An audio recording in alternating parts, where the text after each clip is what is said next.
Some there, Mark?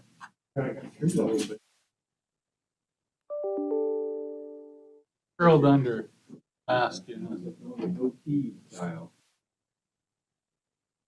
always scraggly. I could one time and my mom, I shaved it because my mom was a drug dealer. Oh. No.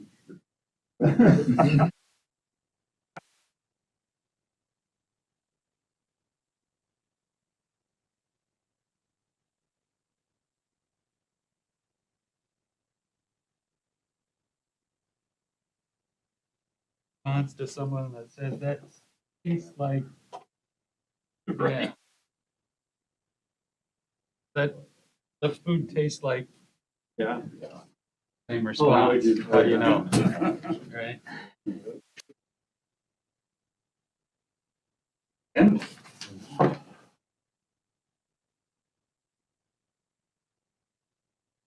I figured we'd have a flood of people because of the content. Right. Go wait till second reading. all the fun out of Paris. Okay. Okay. Okay.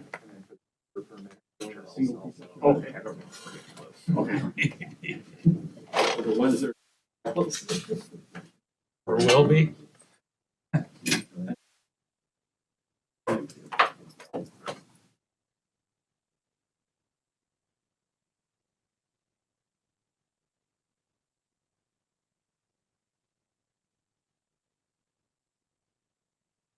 Then I guess let's go ahead and put this thing out just as a draft thing. With what I. Back to you. We added. Yeah.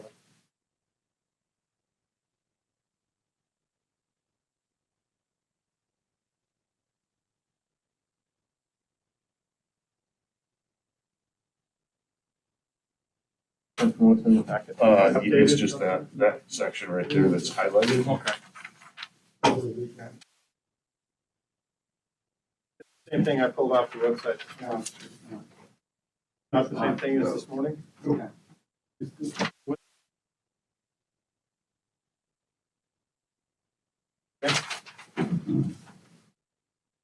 is a work session, so nothing is gonna be not being voted on.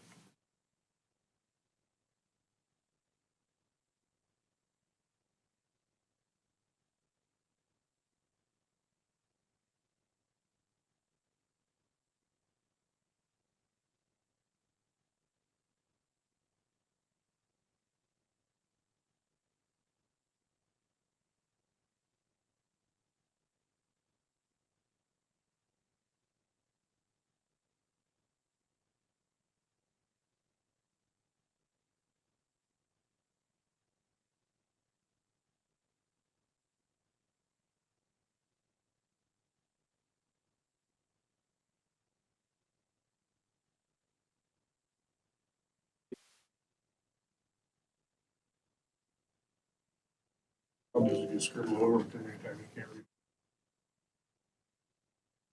For your office. No, 100. Well, this is the Colonel North special.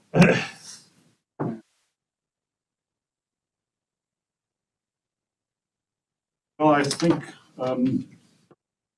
the for this part of the council, Councilmember Topcock is not going to.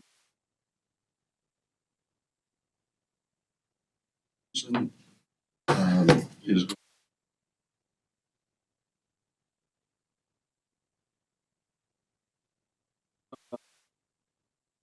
discussion is a proposed or an ordinance that was drafted through legal to kind of take in some of the comments and discussions that we had at the last meeting. The other deal here that's floating that on page 2 has a subsection G, not in the one that went in. And this ordinance is not actually, has not been actually distributed for adoption consideration. Whatever version or changes the council may come up with tonight will go on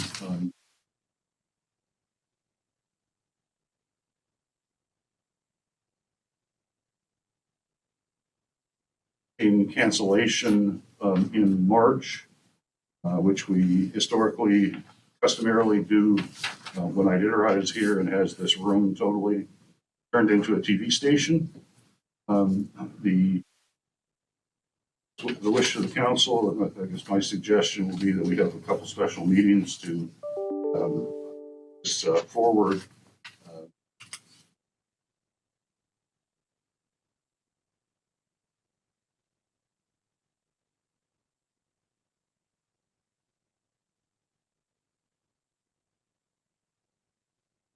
I guess before we start bantering it back and forth, the council here, not everybody's had an opportunity to see this with a G on it. As far as the other items that are here, we'd be interested in your comments and suggestions so that that can be considered.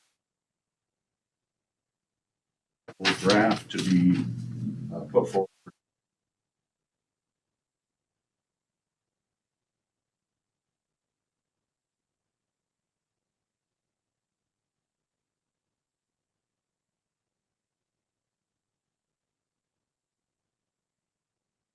So,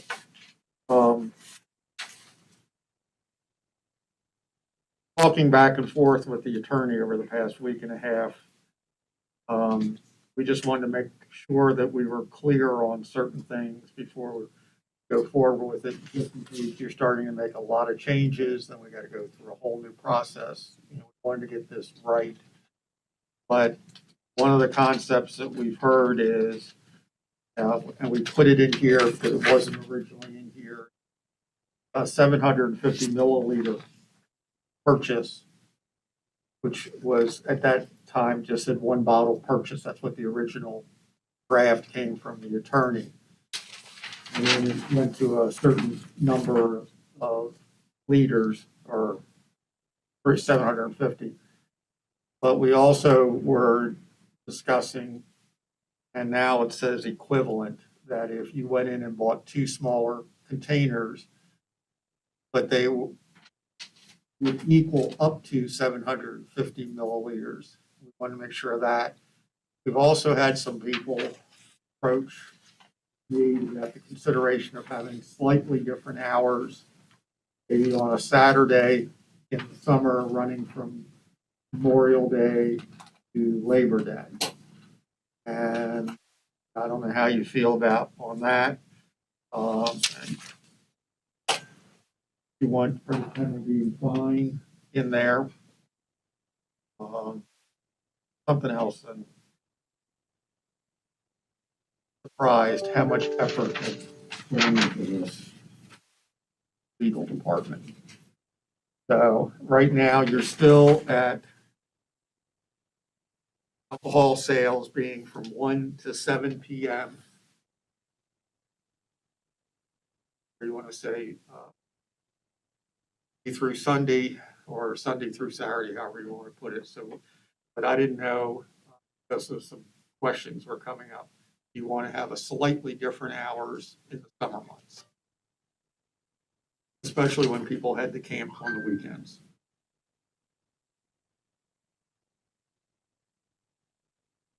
Stuff, in my opinion. Whatever we do here should be on 30 days, 60 days, 90 days. This is not a solution to it.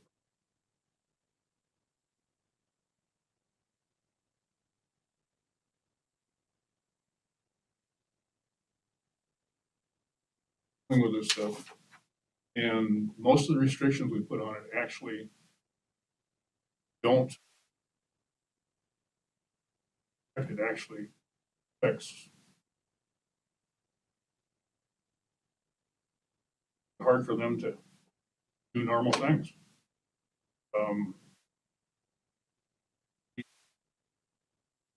Need to be putting the burden on the burden. You need to be responsible for your own actions.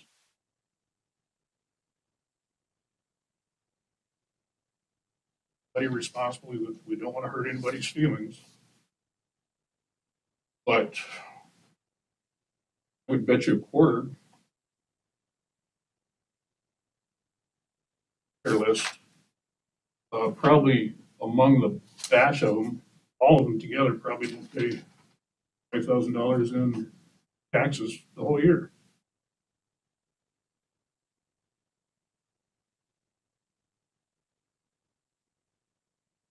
It's supposed to be taken care of.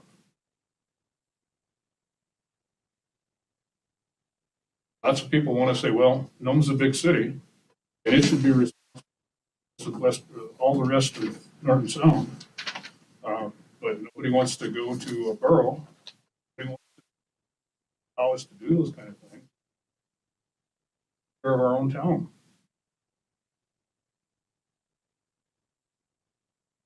People out here that are misbehaving, and they're a very, very small portion of the population.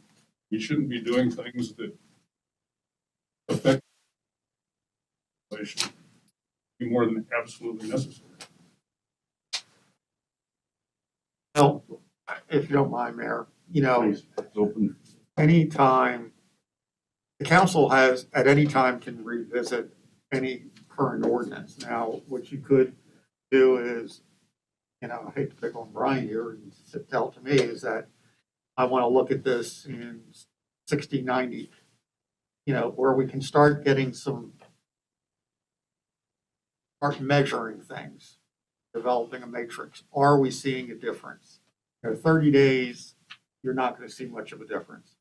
But maybe it's 180 days. It's 6 months, gets you end of August or around Labor Day. No, I would say probably need at least 6 months to get a full understanding. That's still not going to give us a full understanding because I always say this, a city has a life. Like we have a year, the city changes from month to month throughout the year. So we need at least 6 months. Idea with this would be possibly be able to go into effect if you're willing to have those special meetings by, we were looking at special meetings on a Tuesday night. Because next Monday night is President's Day. And, you know, really you don't see a group of people here on a holiday. So it'd be the 22nd, then we have to wait 2 full weeks, which would then be March 8th. But let's just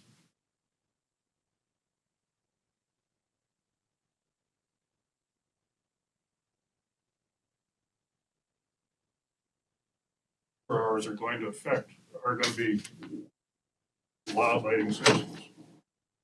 These guys on the street don't have a job or when it opens.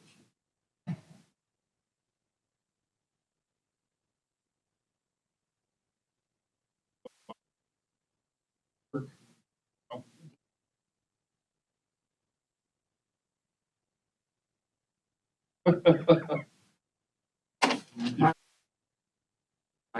You know, but that's what I'm saying is we're shotgun thing. There's target here. We've got a blunderbuss, flat square thing, and it goes like this. Nothing is going to hit in the center of the target, and it's going to get.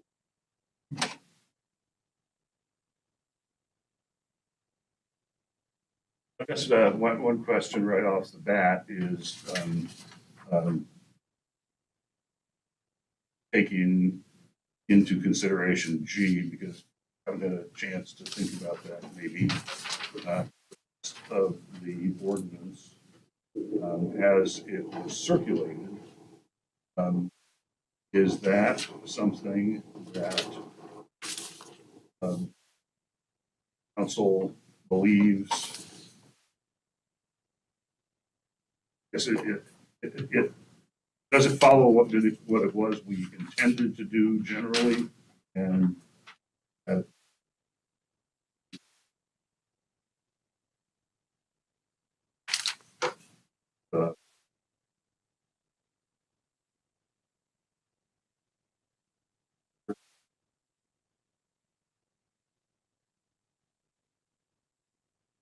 period for measurement, period for review.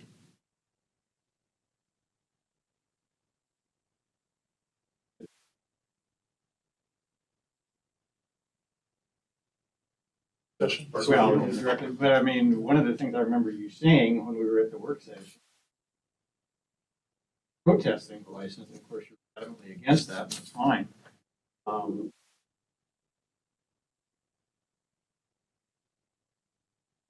Was an issue, and that you would,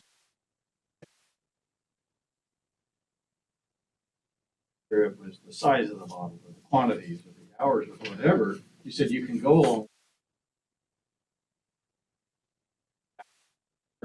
strengthening sort of the violations, the open container issues, the public, where we spent a lot of time talking about. So, since then, but, I think the consensus, as I recall, is we don't want to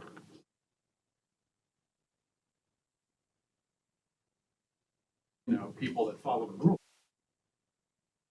don't want to do that. But, perfect piece of legislation without, okay, for these however many individuals, this is who this law affects. Everybody else can do what they, physically possible. So I think that from my perspective, all these things are going to pass. And I've had a lot of conversations here since we've had that meeting. And there's a problem with enforcement. Just to give you an example,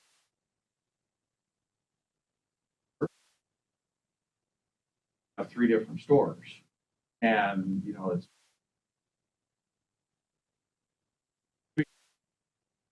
the thing we can agree on. I think we all talked about limited hours. And I think John's proposal, 1 to 7, was a good start. We certainly don't want to, make it harder for people that work, getting off work, having to run to go to the earlier hours was the result of the emergency responders. Maybe Paul had mentioned that about, typically the response calls come 2 or 3 hours after the open. Maybe 1 to 7 is not the magic bullet. Maybe it's 1 to 8. Maybe it's 3 to 9. I don't know. But sort of trying to balance those out.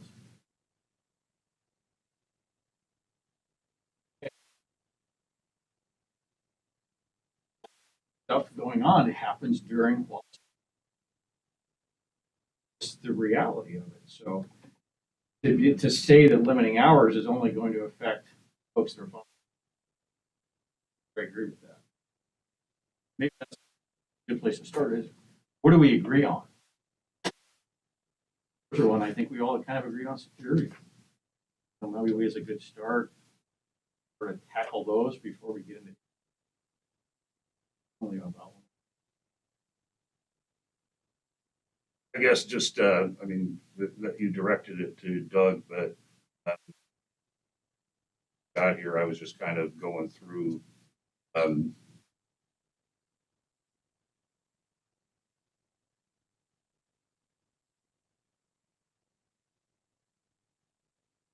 besides comments that you get through the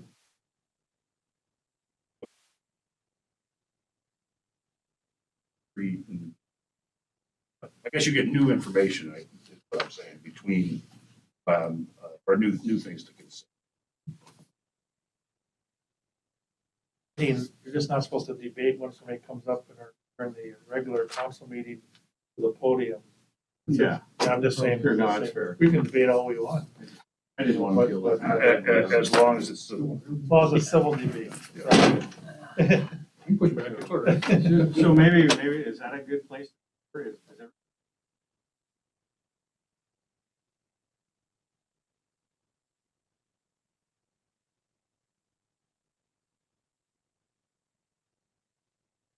course, we only have one representative, or I mean, two representatives from the same establishment.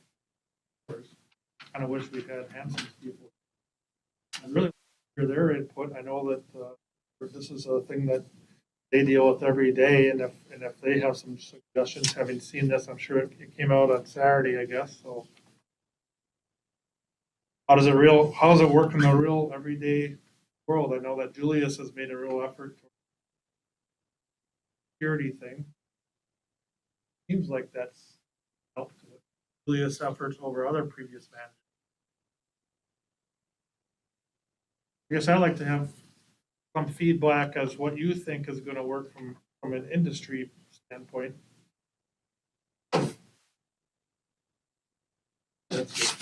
Okay, just a second. I'm not sure I recognize this person. You don't. Oh, that's Greg? Yeah. Oh, okay. All right. In the back there, Cole. that's Cole? Okay. All right. All right, we know Chuck over there. We know Chief Bob and Chief Mike and Julius and Mike McNally. So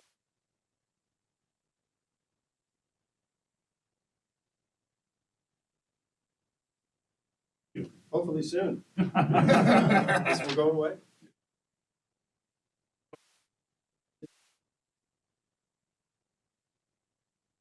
Regard to the security, along with any other business, of course, we don't want to incur additional expenses. I can tell you honestly, I don't see where it's going to have an impact on the problem that the city council is trying to solve. Problems aren't happening in the store, and we don't have any enforcement authority outside. The way it's worded, we would need to hire an additional person with primary responsibility for security in our own business where we're not having security issues. So security issues seem to be outside of our business. I don't see where that's on security guards. That's my input. And go to other points of this, we can. yeah, it's a two-way conversation. That's So fine. Mike, wouldn't a security guard have authority on your property? Pardon me? Wouldn't security guards have authority on on AC's property? Because, and the reason I ask that is I see a lot of folks coming out of your store, going around the backside and hanging around the back wall. We have authority to communicate just like we do now. But they would have authority to act within the limits of being a guard on Which your is- property. You may not have authority, say, at the Nome Visitor Center or over on the other side of the street, but you would have authority on your own property at all your locations. Is that correct? Have people that operate on our property. What authority are you referring to? You're an employee of AC. You have authority to make decisions on your property. Yeah, we can tell them to leave or call the police. Exactly. That's my point. I'm not That's saying what that we do. security guards should arrest Could people we do that? because you can't do it. But you have authority to act on your own property. And I think the draft of ordinance indicated there was actually a requirement to be outside. Whether we decide on that, but that's, Those are actions Pretty we're clear. already taking. sorry? Those are actions we already take. You just said we can't do anything outside the store, and I was just sort of clarifying that we actually do. You agree? Our authority goes as far as being able to tell people what they can and can't do and call law enforcement. On your As far property, as we can go. inside and outside of the building. Correct. Which is basically the front and the back, because on this side, they have no property. They park on city property if they're back there. The other side, I'm not sure where the property line is, but I don't think there's much property over there either. I was thinking we're more or less not necessarily, partly for the surrounding area, but I thought the thought process was to have security people inside to not put the extra top of a clerk that may be having a responsible ring people up and do That's things the like clerk's duty under law, though. Follow. But The then clerk how, has that responsibility already. so I think one of the reasons it's coming up is because of the issue that we're having is coming out of primarily, so far it's come out primarily one store. And it doesn't seem like it got fit. I mean, that if it's intoxicated people or serving people, if it was my store personally, I would probably not sell a lot of the stuff that's being sold out of there, or I'd not sell, you have the right to sell to certain people. And it seems like, and I think that's where the issue is, okay, well, if it's the clerk's duty and they're getting paid 13, 14, 15 bucks an hour, is that something that should be called upon them to do that? And I know that they're not supposed to sell intoxicated people, they're supposed to check IDs, and I know that you now have people really doing that, at least for the last month or so. So they've been doing it longer than That's the that. requirement of the tap card, same with the bartender. I Yeah. mean, they have to know the rules to sell alcohol. A person cannot be intoxicated with it. We enforce that rule strictly. My thing about when is somebody intoxicated, and other places the law says at 0.08, you're intoxicated, and most people, I shouldn't say that, there are people who are able to walk in there at 2 or 3 and you consumed alcohol unless you know, otherwise they're highly functioning with an alcohol problem. Mike brings up a good point. The problem isn't happening in the store or on the store property. It's happening on the seawall. It's happening on Bering Sea in the hotel property. What happened to the CSO? That's what used to address this. Where did the CSO program?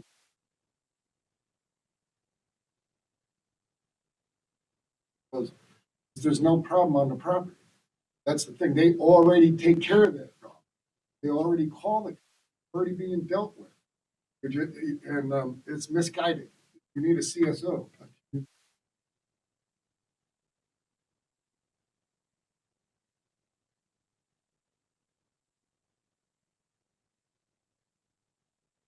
To be perfectly candid, one of the concerns I've heard from just addressing some of the things about they're taking care of the problem, one of the challenges I've heard, the concerns I've had is, that liquor stores or bars or whatever the alcohol establishment is, they get people in, and get them out, and as long as they're off their property, it's not a problem anymore. It becomes the city's problem.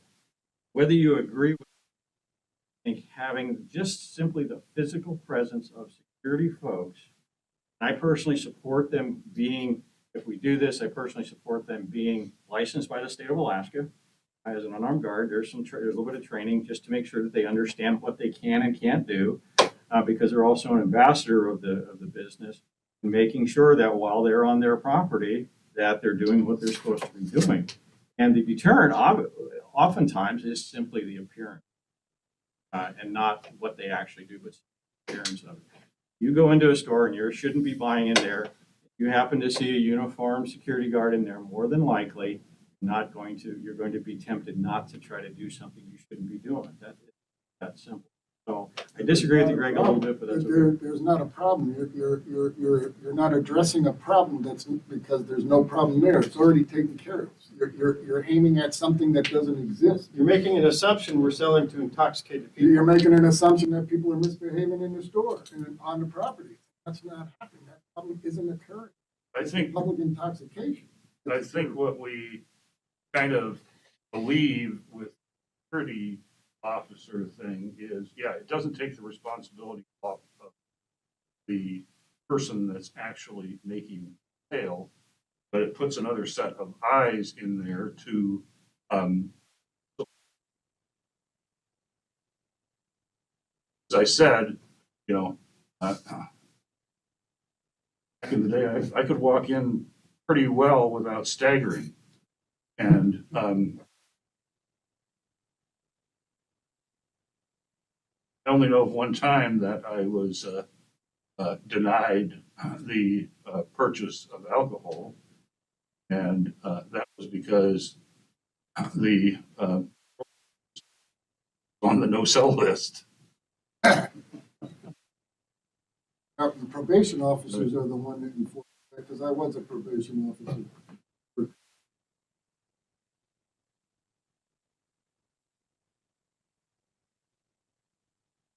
not a problem. That's pretty easy to do. But you don't want to be addressing problems that aren't there, because then you create more problems.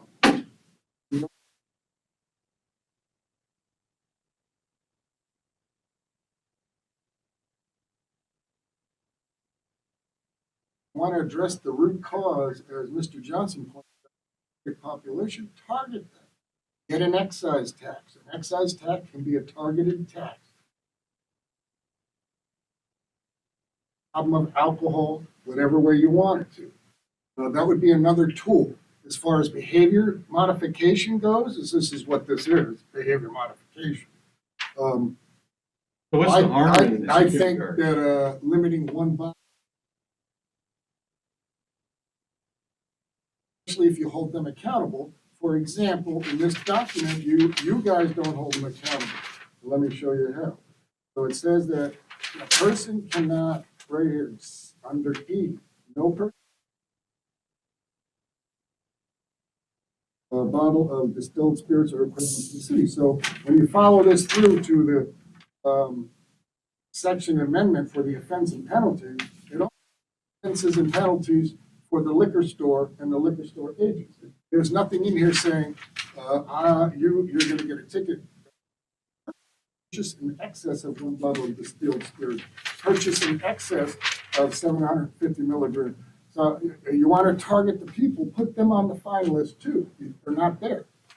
To be perfectly candid, Greg, if we can figure out the limited bottles for sale, and I think that's gonna be challenging to do, that's the store's responsibility to comply with that rule. And, you know, they're the ones that should be penalized if they break that, if that is put in ordinance. Second question I've got is, what's the harm in having security personnel at a liquor store? You know, you go, most places I've seen, especially in larger communities, that's pretty common. They're almost as common as you used to see security guards in banks, you know, when you go into a lobby. They don't, rarely do they do. Simply the appearance that discourages behavior that's not desired. Simple as that. And so the question is I understand you don't have a problem with excise tax and adding those costs to the liquor store, but you have a problem with security Excise guards? tax. Doesn't make any sense. Excise tax is a tax that is not the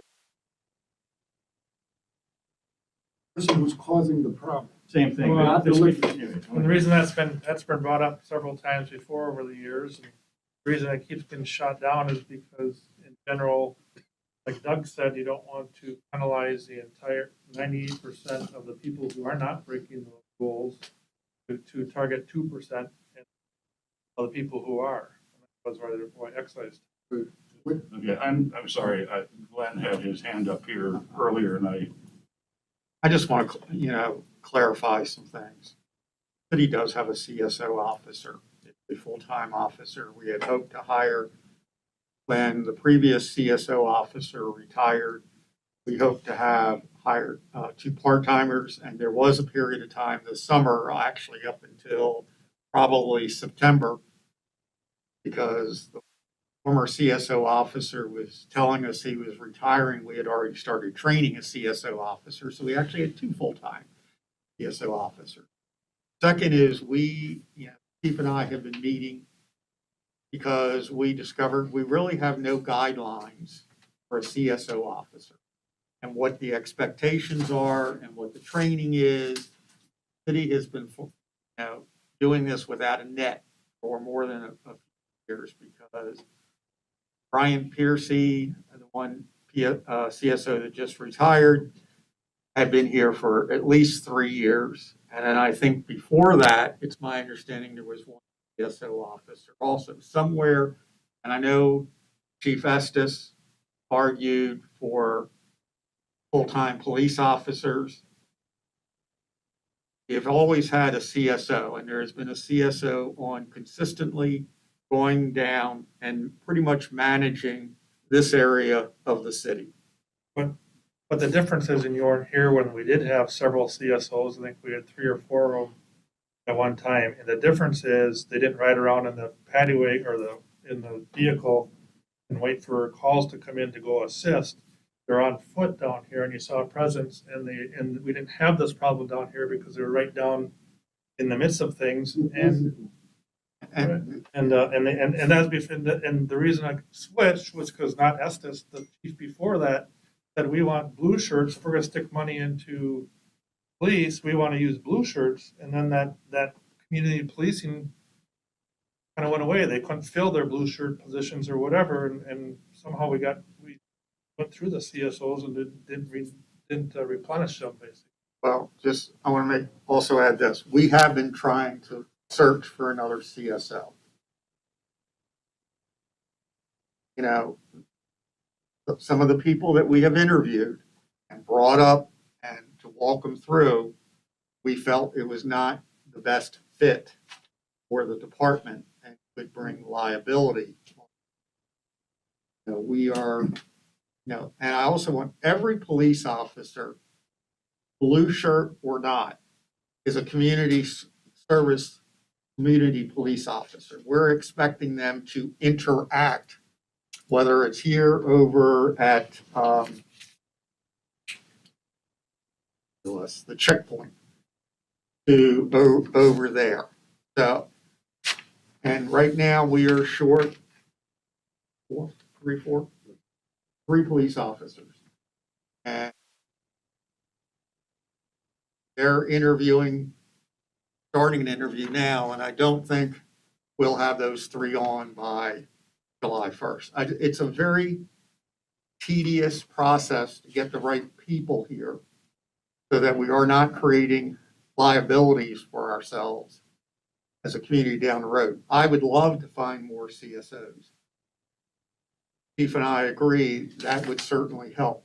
Now, if we have to, I'm sure the chief just heard it. We'll put them on foot down here. They'll be on foot if that makes, anything that makes a difference, we want to try. Well, the Coeric had started and 2 others joined in, Norton Sound and the rest.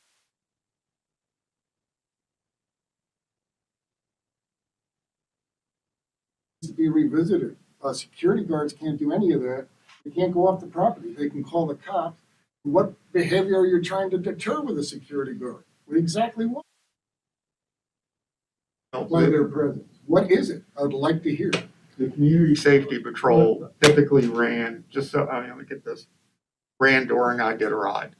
Chief is talking for this same patrol during the Iditarod. Typically ran through is what's been explained to me. So, because I want the chief to be able to make sure those folks know what their limits and what liabilities have for them. Because we don't want anybody to get in trouble, but that is happening for Iditarod. Yes, just to, on the safety patrol deal, as mentioned, it's been various organizations around that have taken, it hasn't always been Coeric, it hasn't always been Norton Sound, there have been others. And Iditarod was a time that they did it, PFD's time was a time that they did it, New Year's Eve was a time that they did it. Time when there was a large influx of people that they were safe. I mean, there was money around and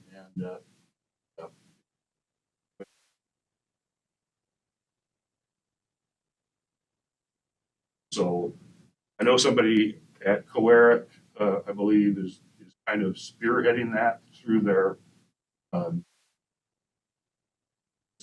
through the wellness department, or anyway. There is a group of folks that to operate that on a when there are events, but just like our responders, so long and they need a break, and they're not paid. They're taking time away from their families, because they want to make a difference and a contribution to. It's not a full-time job for them, and they've served their hours, but that's the end of it. Just I guess another thing here when we're talking about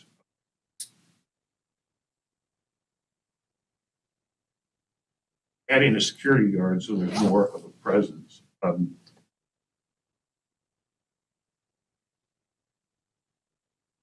Obviously, a business wants to folks as efficiently as they possibly can. So it happens that, I guess, just the layout and the business of a couple of the sellers now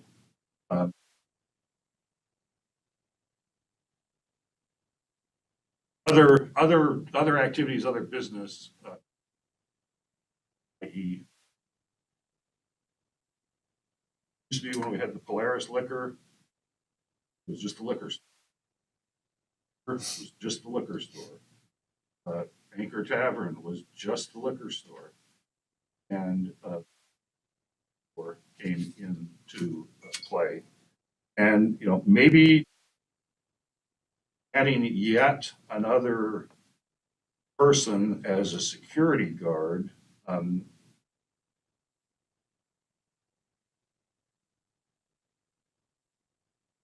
not saying it's a good thing. I mean, it's a bad thing because I'm involved with an organization that PC sells pull tabs for over there. And so, you know, that's another thing that's going on. Well, my observation has been that there's a whole lot of people play pull tab. So every clerk that is there is out dishing out tickets. And so, you know, they have a buzzer so they know when somebody comes in and, you know, are going to, you know, turn around and go to work for them. But they did not necessarily observe, have adequate time to observe that person because their attention was elsewhere. And so I just mentioned that as, say, a organization or a, you know, specific job. You know, you're either a store employee or you're a grocery store, and person trying to operate the whole. Make a question. Go ahead.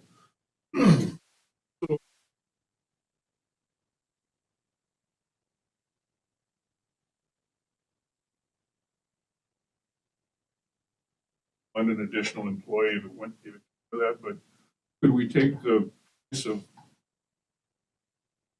just alcohol seems to be the problem, raise it to whatever a minimum level is so that this is for purchasing alcohol, make it harder to get because it costs more? My experience with, I would assume that that's going to shift the demographics or shift the sales to a little bit, but what I'm getting at is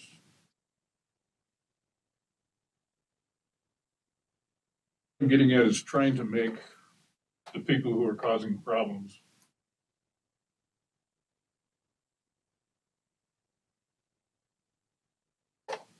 Excise tax. so you're talking about it like an excise tax? no, let's just say, Well, let's how would just, they pay for it though?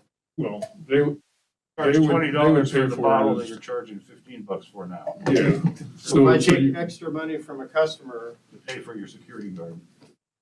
so it's just your margin on your low price product is gonna go up, your volume is probably gonna go down, I don't know where that balance point comes from, but. yeah, there's a lot of math that could. But the issue there is, if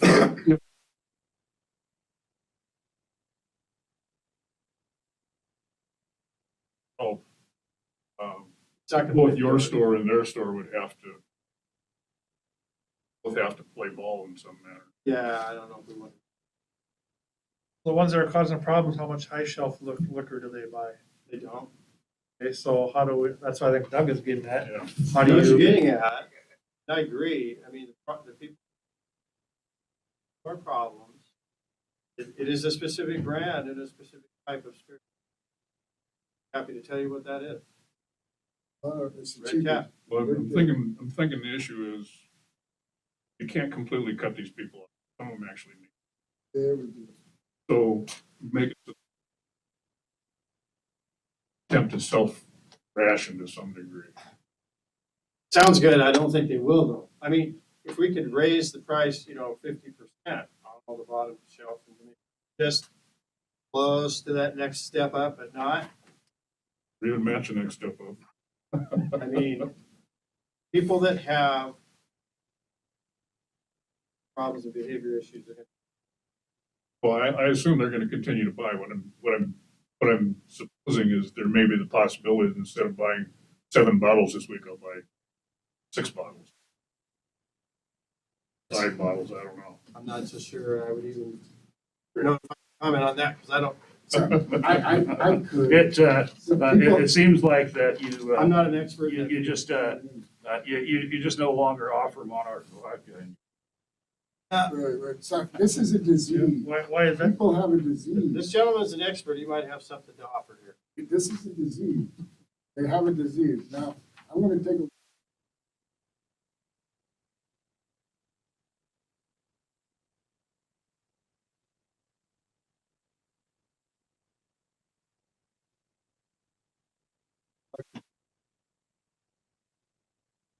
So the family's desperate and the friends are desperate, so they steal their ID. They tear it up, they're gone. They no longer have an ID because they don't want them going to the liquor.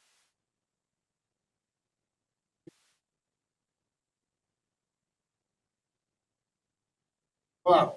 Now, if you limit it to 700,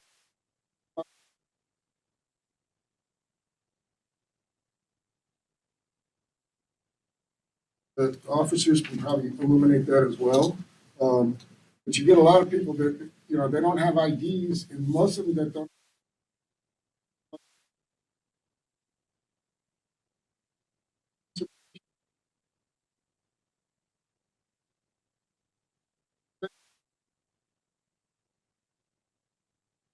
It really actually works on Front Street.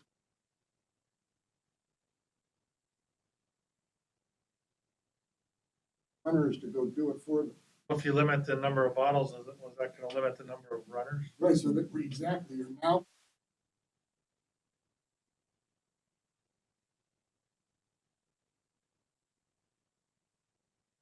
Sure, I can give you a few more. Got to push back, Greg, a little bit because you said that there's no problem at the store. Mike said there's no problem. No, there I isn't. have people, because I work on Front Street every day, unless it's changed in the last couple of weeks, I have physically watched people come out of that store, go right around the corner. I don't know if they're on property that AC owns or on property that Visitor Center owns, and they go right alongside that east wall. They go right around the backside, and they sit against the wall, and they drink back there, and they do whatever they do back there, and a lot of it spills over to the Visitor Center. We also heard, so unless that's changed So does the recently, visitor just center let me needs- finish. I've also heard when we were talking about closing, protesting the renewal of the Front Street store, there was a lot of concern expressed, I think primarily by AC, that, well, we're going to have more people in the grocery stores, sort of, you're not supposed to do. That's, I think, where the idea of a security presence was sort of formed. Because, if there was the spillover effects, because now we have convenience stores in both grocery stores, that they would be better able to manage that problems. Again, that they're not there to arrest people. They're there to observe and try to deter, and if need be, get law enforcement involved. So this idea that there's not a problem, I completely disagree with you because I've observed it firsthand on numerous occasions. Problem in the store or outside the store? Outside the store. That's covered under section C. Mhm. Right here. I'm talking about security. I'm talking about the presence of security personnel. It's a very simple issue. If you're not only managing inside the store, but you're also managing outside on your property, you're observing. I spent a lot of years as a security guy working my way through college, and that's what you do. You don't get into disagreements with them. You observe, you try to fix their behavior, and try to move them on. Honestly, I think that of all of these things listed, security personnel will probably be one of the most effective at deterring some of the behavior at that immediate location. What behavior are you talking about? You haven't, It's been asked and answered, so we're not going there. I just want to know, are you going to require the visitor center? Wells Fargo to have a security guard? They all have the problem. They all have the same problem he talked about. They all sit against the building and drink. They all have the same problem. Where are they getting the liquor from? Enough on that one. Mr. Eagle, would you like to say anything? So far, what seems to be the thing that has stood out to me most to like solve any issues was limiting bottles, especially if like against like problem of running. Like if there's only one per person, then that runner can't like be successful at their job of running because they can only serve one person. So I think a bottle limit is probably that would be the most effective way to approach this problem. Okay, thank you. Somebody back there that hasn't spoken, would you like to speak before we have others and we actually only have 6 minutes? Might go a little over if we're nominated here, and we do want to hear from the public, so. Engstrom, do you have anything to enlighten us with? Save it for your regular meeting? You can. This is, you'll have to do it under citizens' comments because this is not being considered.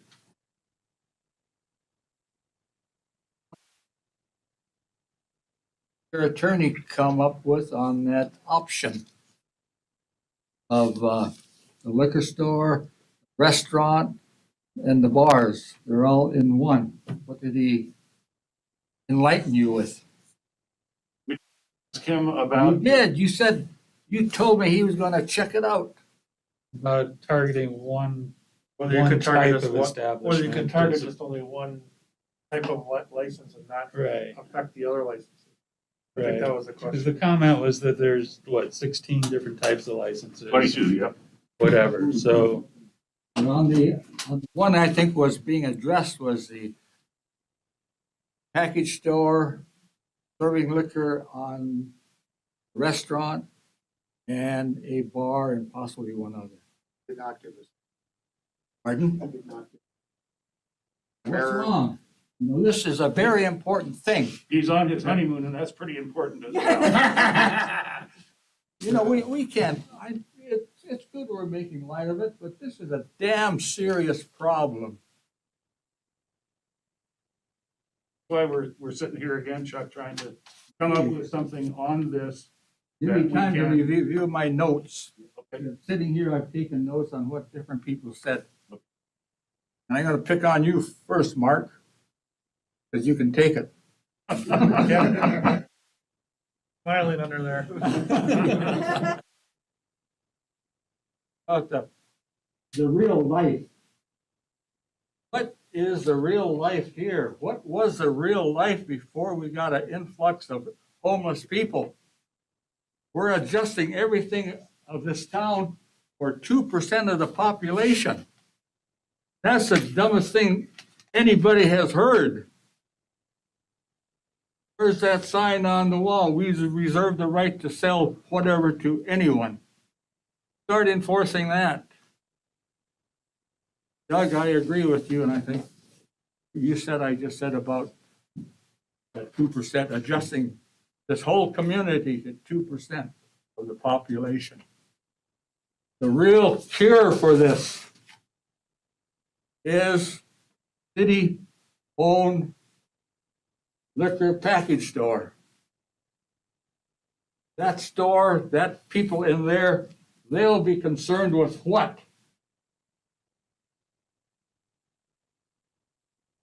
A decent way of life for our people. Even life itself. They value those things. Our community value those things. But big business has come to this town and they don't, I'm going to say, my feeling is they don't give a darn.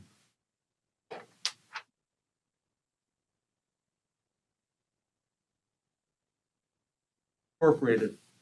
They own 175 different businesses throughout the United States and maybe internationally. Who do they own? AC Stores.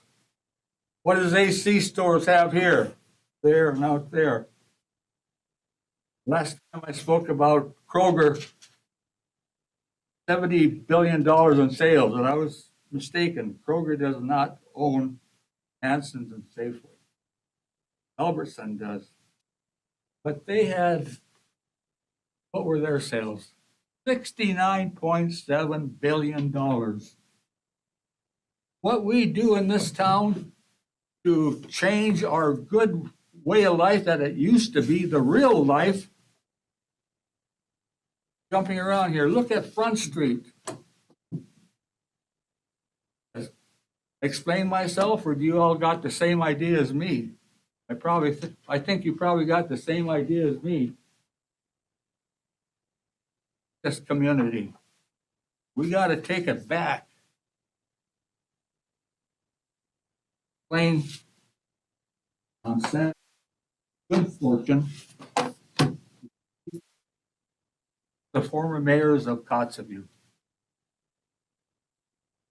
Ask them about the community-controlled liquor at their package store. And he says that was the best thing. Then I wrote down some of the benefits he mentioned. So to buy equipment for their public works department, cars for their police department. They built a youth center. They built an adult and youth softball fields, two separate ones. They put money into their water and sewer program. They're helping the disability people, the elders. He says this money generated in this store is sustaining the city. And here you guys argue about store hours and limits. And what you're doing is affecting the people that have been here for a long time. They're used to having freedom to go down and purchase whatever they want. That's what the hours used to be long ago. But now you're changing it for just 2%. That's the dumbest thing in the world.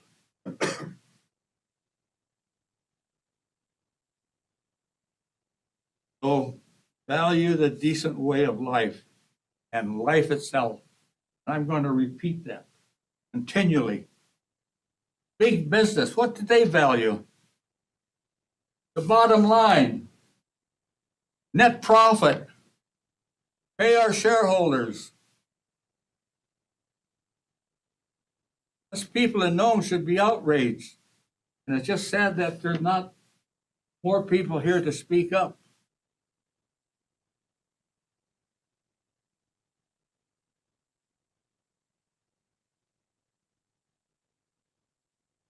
I reserve the right to say the same thing at the regular meeting. Thank you. Okay, anybody else that's sitting back there that didn't get an opportunity, like to comment, we'll take a few minutes and then we're going to move on.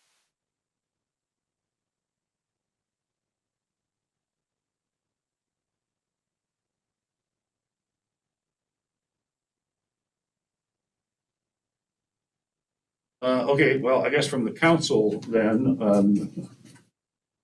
are we going to have an draft ordinance such as this for actual consideration?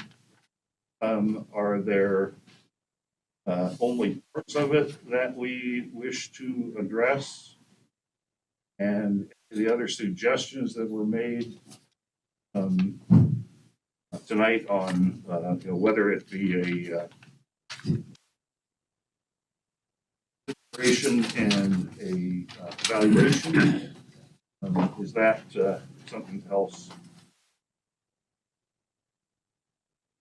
don't really agree on much here, to be honest. I'm taking the easy with the security guard, but that, that didn't work out very well, so I don't even know if we're ready to do this, at least first reading.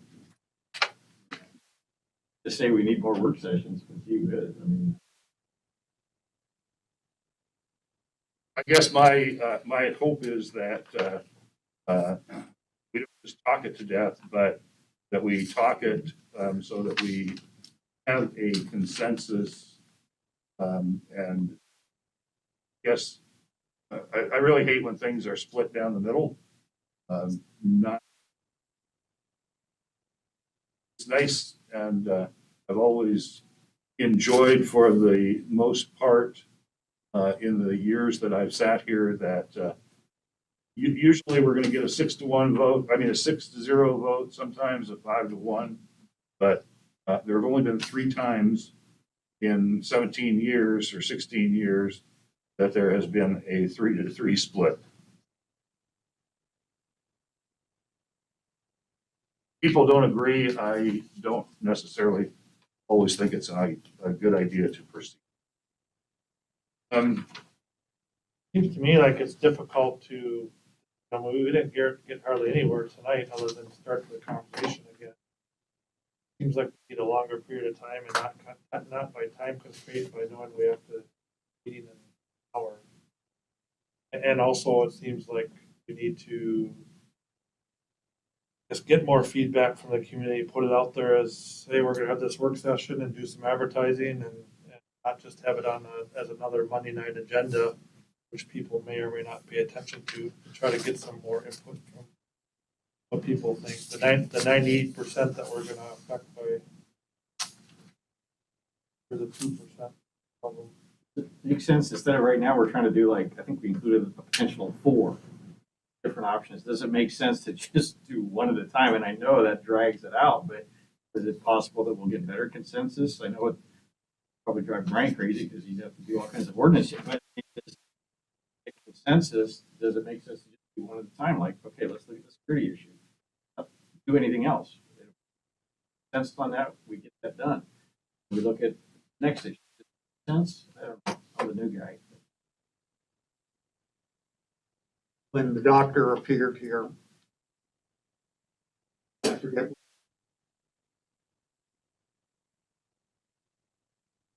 he saw the biggest benefit up at the hospital. Maybe if you can go with the hours and see what happens and whether then you come back. So I really do think you need 6 months, but then come back, agree on the hours. Let's go out and try to measure that. Or consecutively, okay, we'll get one across the finish line, whatever that is, then we go to the next one and sort of see those through to conclusion instead of waiting 6 months, because you and I both know if we wait, we're waiting forever. Well, I want to make sure, what I'm saying is limit the hours, at least try that. Let's be able to say, okay, this worked or this didn't. I mean, this is, and someone else mentioned, maybe you try one thing at a time and you can just see what works and what doesn't work. That's just a suggestion because, we're going to do one thing. We will make sure that there is some walking the beat down here for the CSOs when they are working, unless they also have calls, because they do get calls from other parts of the community, the CSO. But we'll try that aspect too, because your calls are down right now. It makes sense that, is everybody kind of comfortable with, and I know there's disagreement, with security guards and hours? Not happy with the security guard issue. I have a problem, I guess, with getting too far into the weeds on telling a business how they need to run their business. And I think mandating a security guard crosses the line. I think that's too far into telling the business how to run their business. I think it's our job to tell them what they need to do as far as don't sell to intoxicated people, don't sell more than one bottle a day to anyone, whatever those rules are, but then leave it up to them to determine how they're going to enforce that. And then our job in is to have the CSOs and police officers routinely making visits. And I mean, it's the same, set up sting operation, whatever you want to do. Our method of enforcement to make sure that the establishment is following the rule is, we try and catch them in the act of not following the rules, which is how the whole industry seems to work, the alcohol industry. That's my.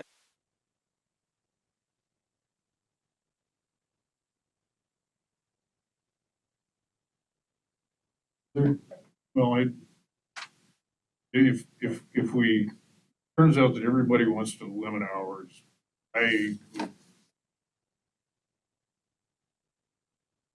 from what I've heard from some of the ambulance people that I've talked to, it seems that some of them believe that opening earlier is probably better than closing earlier, and that it gets people to go get their bottle and do whatever system before dinner time. Being open a little bit later allows everybody else to still have time to go do whatever they.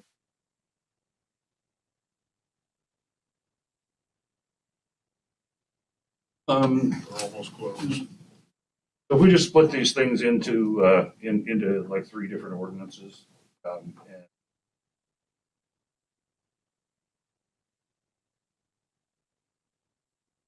work on tinkering with any little piece of that we wish to do.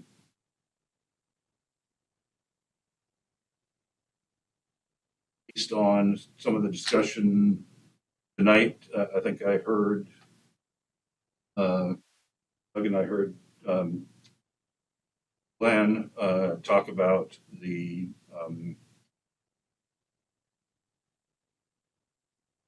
at some point in time.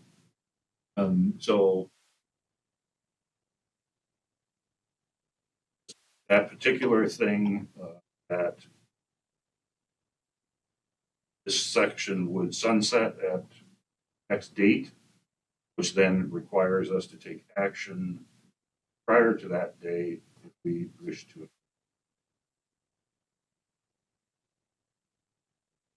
Know if the idea of, or when the course was done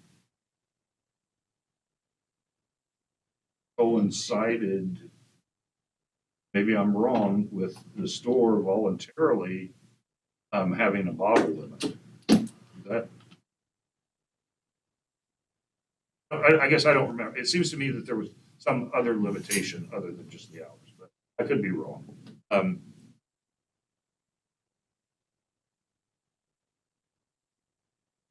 With regard to, the time of day, I think that Rhonda, incorrectly, it was a couple meetings ago when we discussed this, said that now with the store up at Hanson, that they were seeing some additional bottles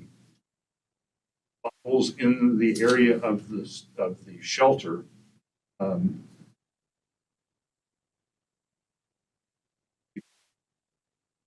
For the liquor store closed, and Nome. They're actually walking in with 3 bottles in their arms now. They're very blatant about They it. just walk right They're just in walking there. right in the door with it in their arms. Really? And Really? I patrol the snowbank. Hope the neighborhood dogs walk there, pissing the bottles, but, they put them in there like nothing. And Okay, well, I guess, the idea of splitting this off into something and then having another meeting to, see what we might, advance from it.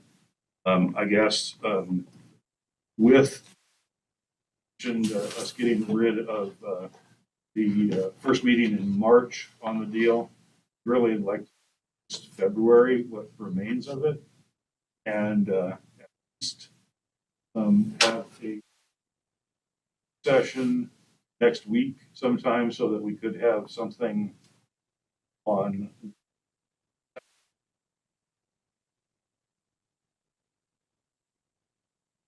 Wednesday, the 21st, or Tuesday, the 22nd. Introduced for first reading on the 28th. Sound. What day,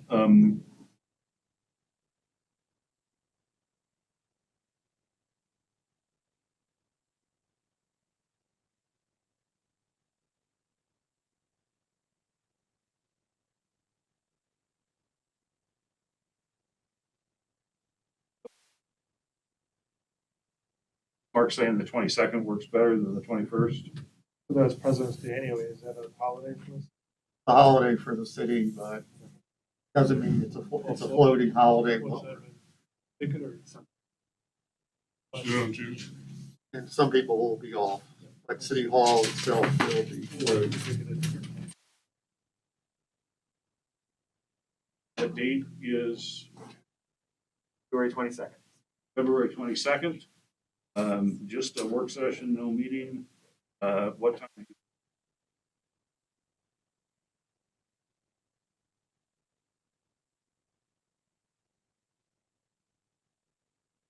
Right, so we'll have a work session then on 6 o'clock on the 22nd. And a split of these ordinances so that any adjustments might be easier to do and down on the actual meeting, the ones that.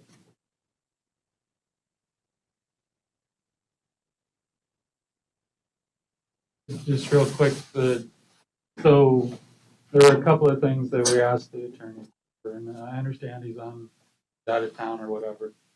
I also understand that he's not the only one in the office Right. that works on city business. Anyway, so there was the issue of city run,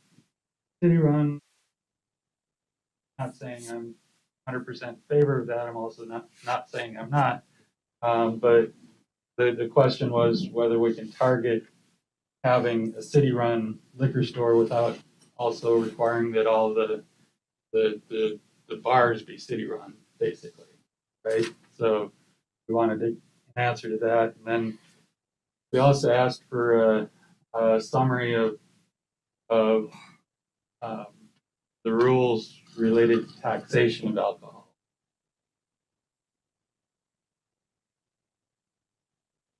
Also, what's possible as far as an excise tax.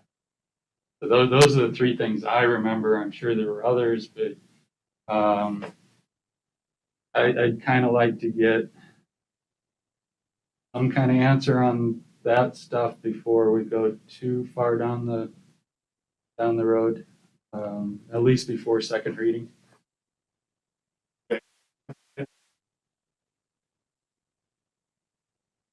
Call something. I thought Sam had sent that out to everybody. I might be mistaken. I don't think that was, so, I guess, we've got the list and whether we can get them all or two of them. I guess, you're right, there are other attorneys in the office, but it's good to have one person kind of on one issue, I would Right. say, so. It takes time to come up to speed. Right. Yeah. We do. And, I'll ask Brooks. He was handled.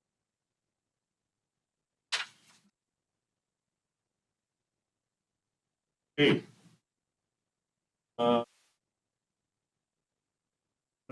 here so that you can stretch legs. Didn't have to hitch it. Huh? Didn't even have to hitch it.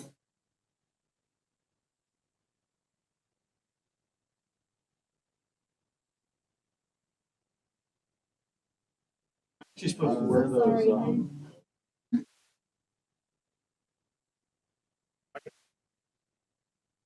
where there's no line in them. Right, Invisalign. Transition. Yeah, I'm actually supposed to wear those. Yeah.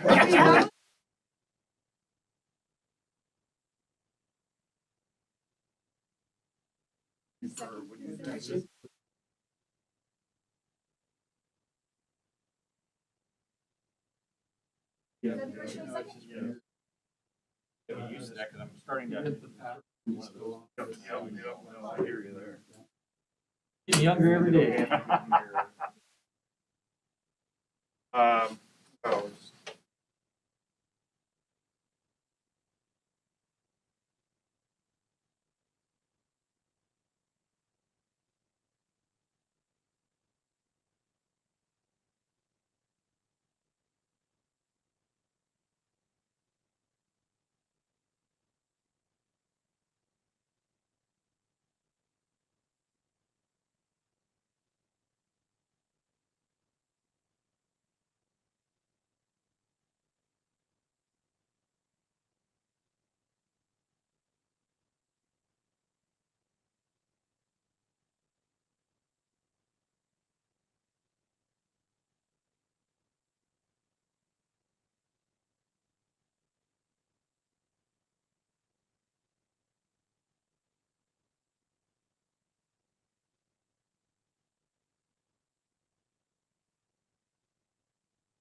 Okay.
You busy today delivering flowers? I was.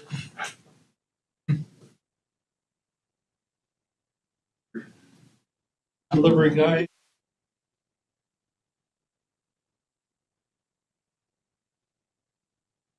Actually do. So do you dress up in like a little Cupid costume and sort of run around?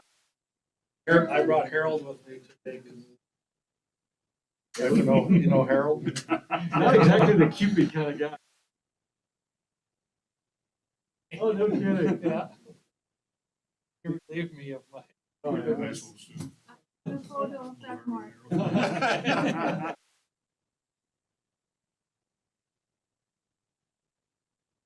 Volunteered actually. Word.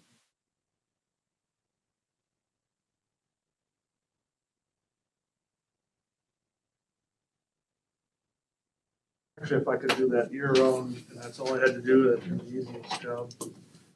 Everybody's Probably happy to everybody's see you. happy to see you. Not other issues, it's just like,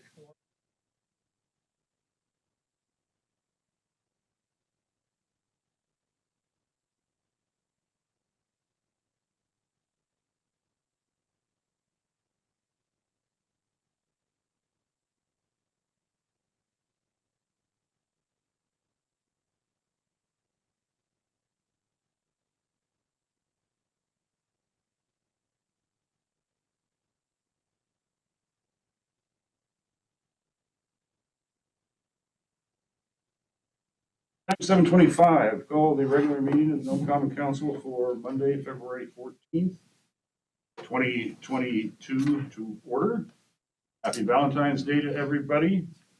We've just been in a work session on consideration of alcohol sales in the community. And that went a little long. And we've scheduled a follow-on work session for February 22nd at 6 p.m. To continue to work towards some proposed ordinances that can go to our next regular meeting. With that, Mr. Clerk, would you call the roll to establish a quorum? Councilmember Brown. Here. Councilmember Henderson. Here. Councilmember Doug Johnson. Here. Councilmember Mark Johnson. Here. Councilmember Martinson is Excused. most likely excused. Councilmember Topcott is excused. Senator Hebel. Here. We have a quorum. In front of you for our 3 pages. Is there a motion to adopt the agenda? For the agenda. You, Councilmember Henderson, Councilmember Doug Johnson. Any changes proposed?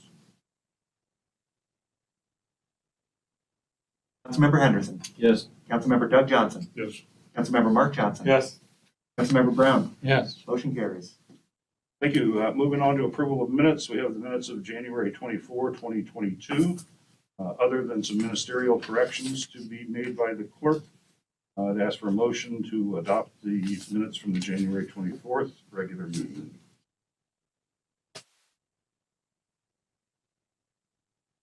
Member Henderson, Councilmember Doug Johnson. Any discussion?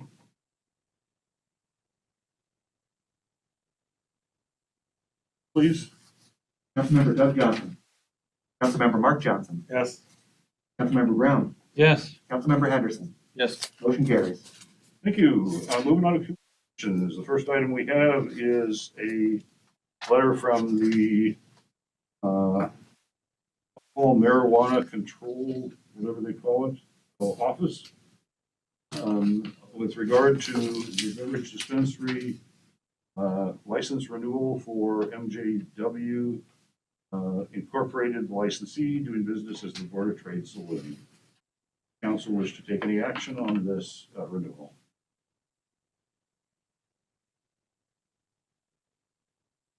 And then the next communication is from Rena Green, who is now the election supervisor here in Nome. And this is with regard to ballot measure number 2. They have a postcard to every household that she asked that the cards be made available in our community. Or would like more information.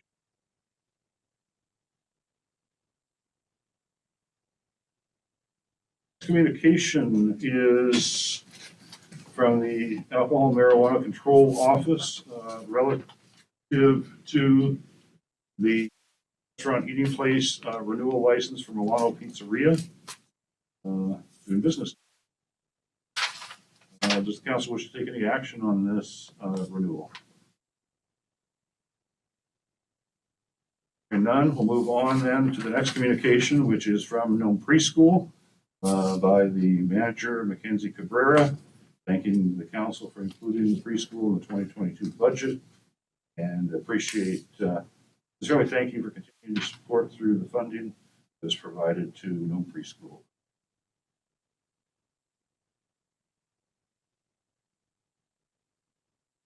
From the Department of Community and Regional Affairs, and this is addressed to the city manager, the subject being the population determination for 2023 for Department of Commerce, Community and Economic Development financial assistance programs.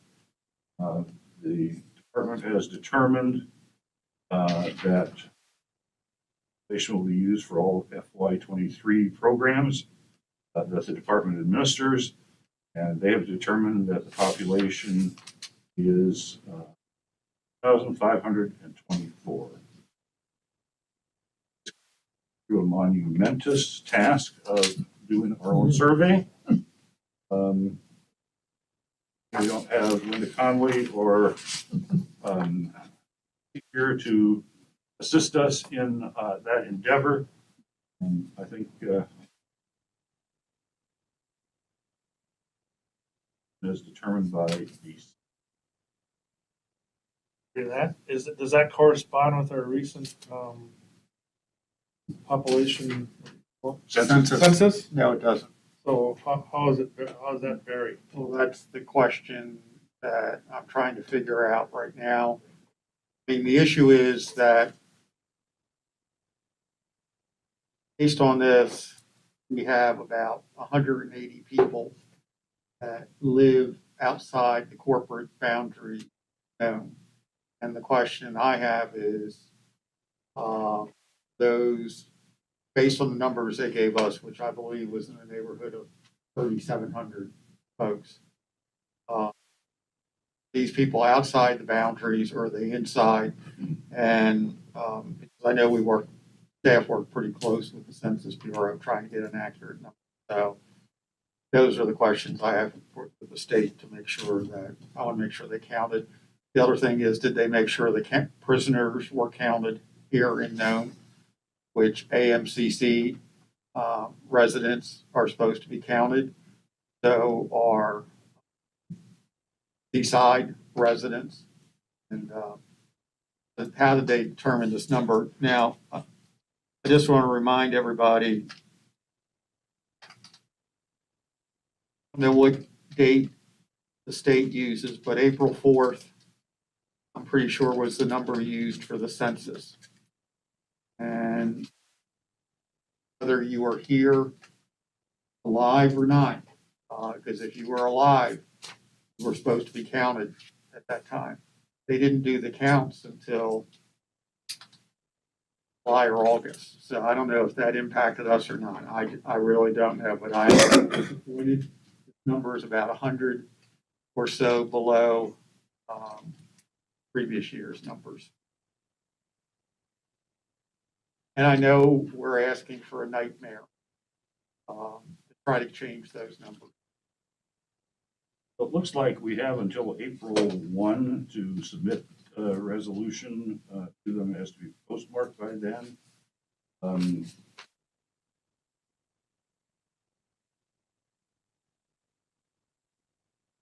They would have data to support the number that they've come up with. And maybe we can make an inquiry either to Director Mueller or Eugene. In that, but maybe we can see if they have any supporting data that they could give to us, because I do think for purposes of they may actually eliminate some of the folks that are here temporarily, like the jail. So, That's what I want to check. They're looking at it.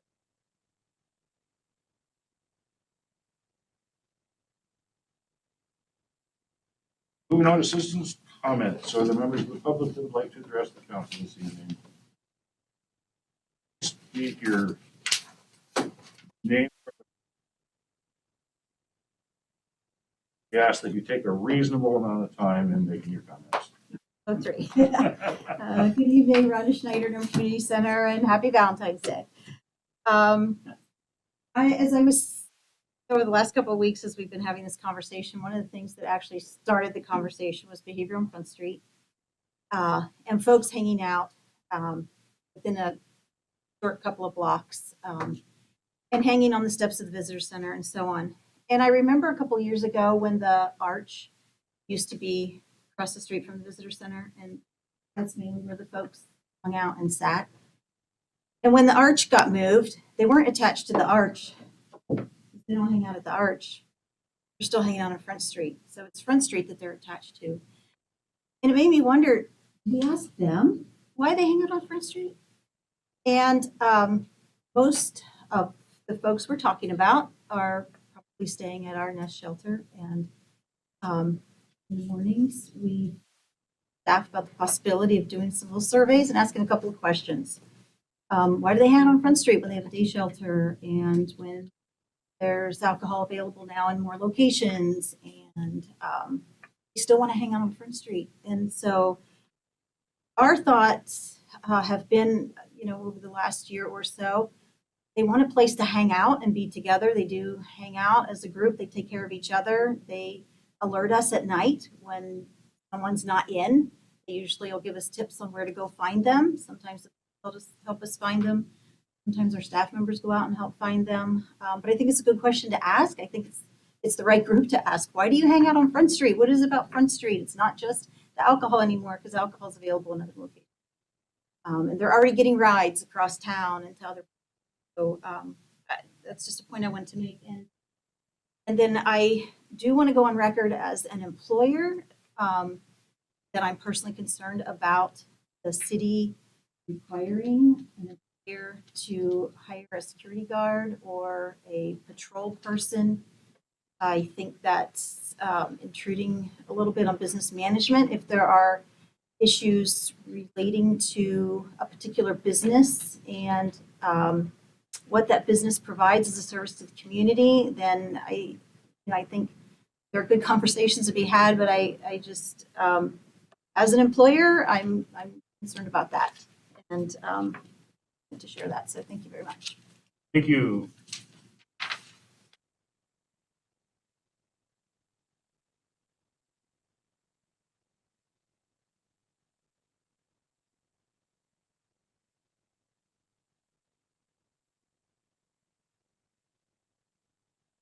Nygestrom.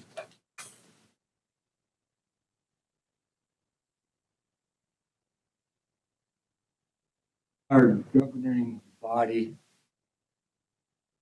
consider making life complicated for 98% of our population. It bothers me that to address the situation, I think no matter how much is put on the ordinance, and Doug had mentioned this before, enforcing the ordinances that we have. So how can the citizens have faith in you to do what you want to do on this next regulation thing?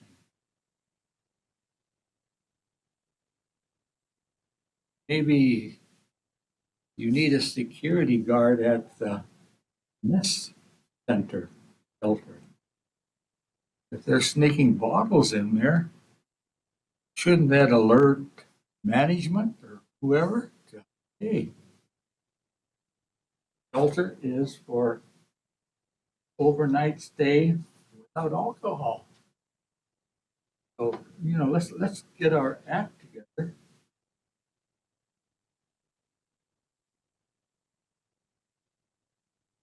Bottles. All of them? Oh, Okay.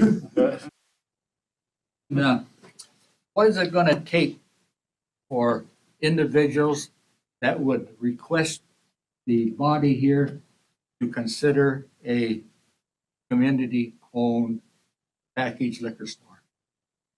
I was told that the city wants nothing to do with it.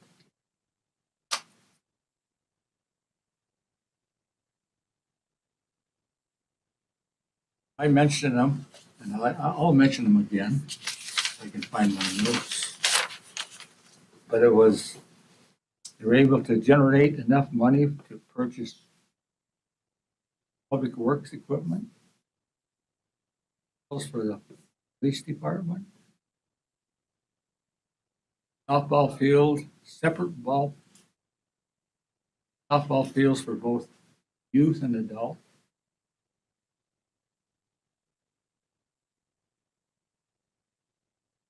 Sewer and water expenses.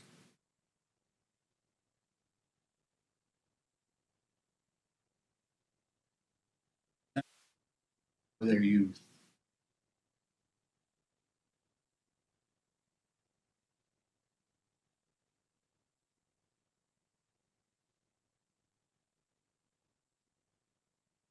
To a lot of attention to the homeless.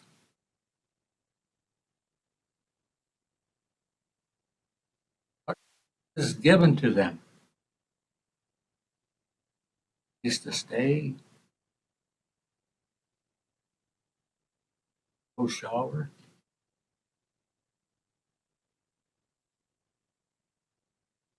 Any type of little payment. Their own degree.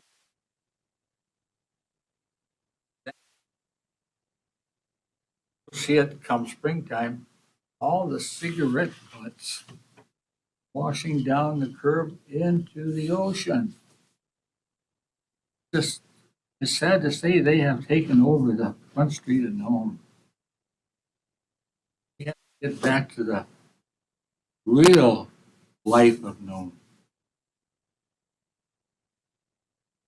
I feel with this liquor store, there would be adequate control. Would be to provide. I feel there should be people there to provide small amounts of fuel, alcohol to the person that may be in severe withdrawal problems. We can't shut it off immediately, but Kern would be there to assist them in not dying of stuff. What do I have to do, or what does this community have to do to get you folks to address the possibility of having a community-owned packaged liquor store?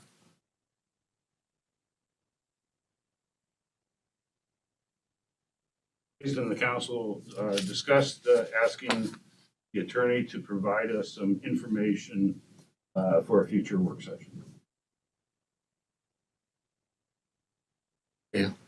When would that work session be? Well, the next one we have is February 22nd at 6 p.m. Whether up on it, I can't. How do you get it on there? Not a debate between us No, now. I'm just asking you. How- I think that question came up before. That's the attorney. Or it's just- On the list. Right. Now, have the answer to you prior to the next work session? we're asking. The answer you're gonna demand. The manager will contact the attorney.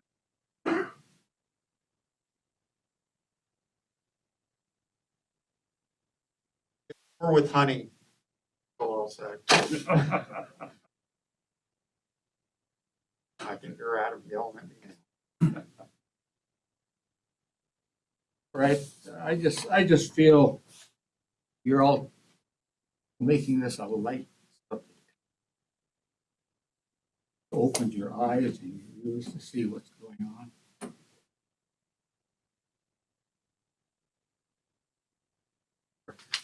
Owned liquor store.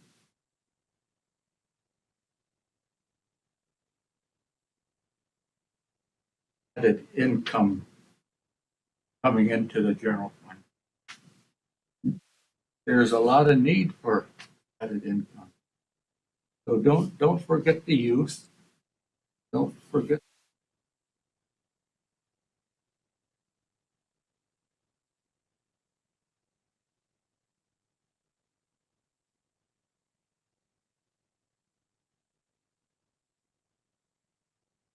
I want to thank you guys for really. My favorite class at Columbia University was the unintended effects of social policy. So, and my experience with alcoholism is vast.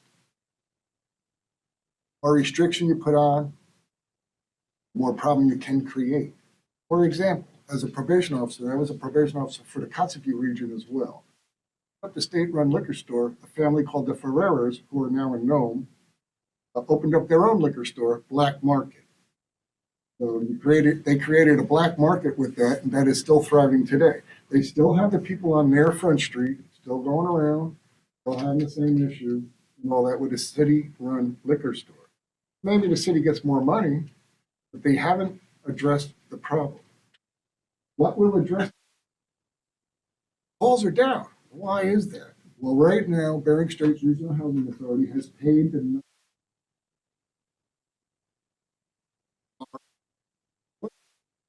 COVID money. Since they've been housed, the calls have been way down. So if you restrict more than 750 milliliters a day, you give me incentive to open up a liquor store on the side and sell it and create a bigger problem. Now there's a profit incentive. I mean, you got to be careful of the intended effects of what you're trying to do, is my point. And the security guard isn't going to address anything. Waste the time. Thank you. Thank you.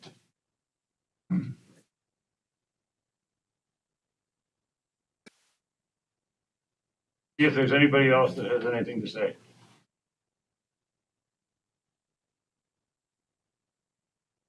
I think, okay, yep, one more time, Chuck. I'll make it brief. Thank you. In talking with the former city, he said prior to city-owned, there was no control.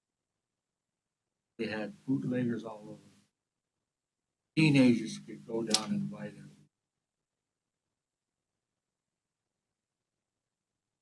Got conversation.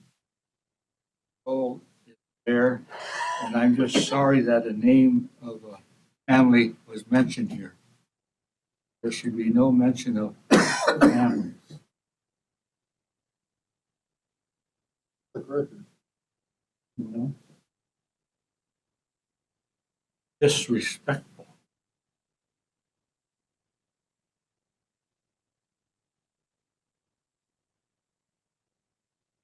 We won't I'm include it in going our- to counter him and I say what he said may not be truthful. Thank you.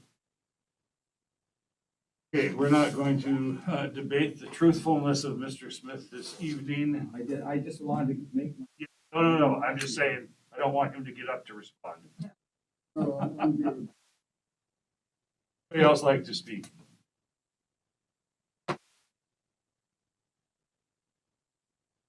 We're going to move on then to new business.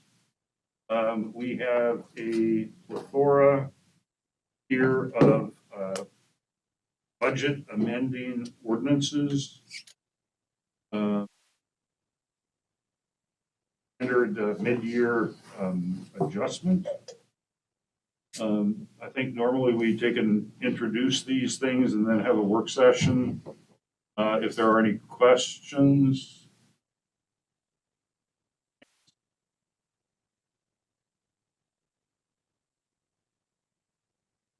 a work session scheduled for the beginning of the 228 meeting, although it is not on improvement. Vicky can chime in if I'm. I mean, It's on your budget calendar, which I just realized I failed to provide to you in this packet. It's just Yeah, to well, I talk guess the about thing the, is, I mean, if folks have had an opportunity and their questions answered by staff.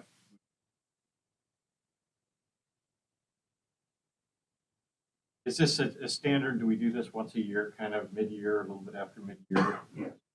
Budget to first two sessions? I mean, I've just got a couple questions. I can get them out of the way now. We don't need to have a work session, but again, I don't know. Okay, go ahead and ask. Well, actually, I can wait. yeah, why don't you, under your comments, bring them up? I'd like to make a motion to approve first reading of 201, 02, 03, 04.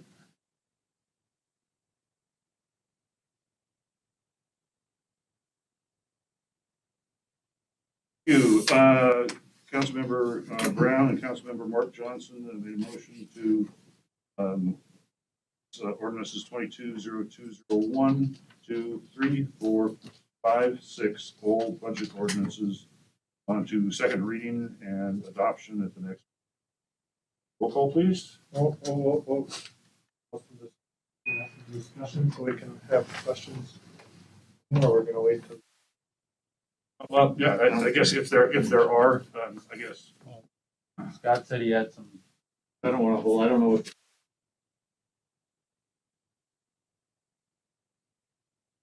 Well, John is probably referring to the second reading where we discuss these things, but to me, it seems better to discuss in the first reading. That way, if you have some things to answer to by the second reading, you have it adjusted or you're ready to make that vote, basically. Well, we So, changed our kind of yeah.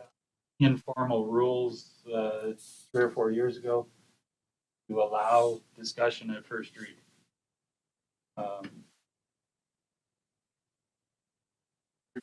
State your comments. So again, I was looking at bigger trends, and again, just looking at the general budget, general fund, we added $500,000 to the sales tax. We just check to see if there's a fund or a particular for that. That's a good thing. Vicky's on the phone, but I looked at the sales tax numbers. The economy is coming back because we've also raised the room tax revenue. So, and when you look at FY '21 actuals, actually collected 5.9 million. So with what we're seeing in numbers coming up, I recommended, Nikki and I discussed the $6 million, but we don't know what you're planning on doing with sales tax in the months of May and June, which we are strongly recommending you leave it at 7%. The economy is coming back, it appears by all our numbers for the most part fairly well. So just coming out of COVID. That's what I was driving at. Could it be, Nikki, at least with again, it has some nice fancy graphs that kind of show us, maybe or could easily put something together? Yeah, we can get those, though sometimes I find them personally a little bit more confusing when you're getting all these, different numbers. But I will also say that we expect some of this money also be coming from our third-party collector for sales tax. The online, Yeah. that's where you read my mind. That's where I was going. Actually, I was attending a meeting in the fall, and they really have gotten most of the large retailers to implement or purchase the collection system so they can recognize it. Sort of like everybody heard Rock Auto, what's the big parts that they weren't complying? Well, they're complying now. It was really getting some of the retailers, online retailers, to get the software that they needed to process this. And we're seeing more and more happening. I'm sure we'll get more into that during the budget discussion. Second question on page 32, sale of general fixed assets. Like you have a budget adjustment of 292,000. Just curious. Whole property. Was that from the land sales on East End primarily? I think that totaled up, I don't know. Nikki? I'm having trouble getting into the system to tell you which property those were, but it was the sale of property.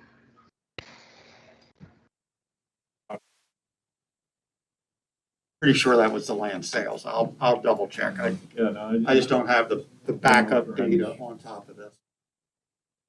I'll move on. General trend, there was a number of budget adjustments that had to do with health insurance. It looks like, did our health insurance costs go down? Some of that is we budgeted as if we were pretty much fully staffed.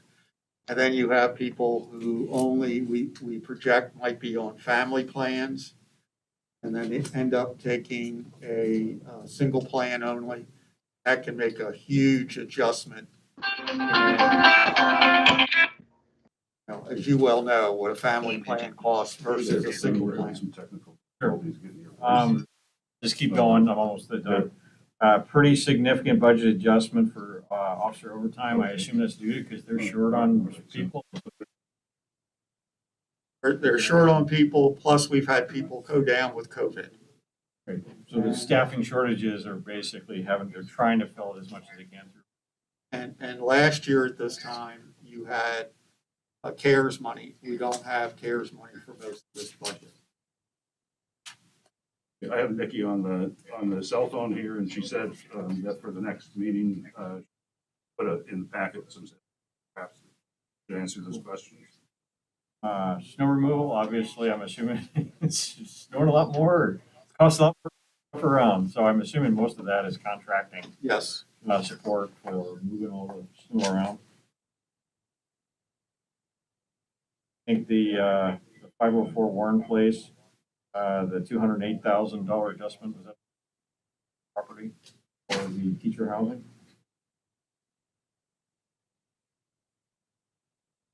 Don't That's remember. the purchase of property made, I think it's the share property.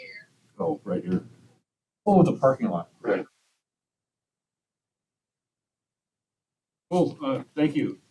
Anybody else have questions? Sure, by saying that Nikki's gonna bring back some more information on sales tax. Because I don't know, I think that one of the biggest driving the sales tax here is our sale of fuel and gas and the effect of rising prices economy wise also, and that's making an adjustment. Price for this particular year. That goes down when things go down, you get less tax. Does we drive anything about that? Okay, Nikki, thank you for that. It doesn't seem like there's any other questions at this point, so we'll let you off the hook. Appreciate you standing by, though. Thank you. Thank you. Probably need to get fuel. Did we vote on this yet? Okay, if there are no further questions, a roll call please on passing all of these ordinances on the second reading, public hearing, and final pass. Councilmember Mark Johnson. Yes. Councilmember Brown. Yes. Councilmember Henderson. Yes. Councilmember Doug Johnson. Yes. Motion carries. Thank you. Next item that we have on the agenda, item G, is adjustment to the court tariff. Mr. Clerk, would you read that by title?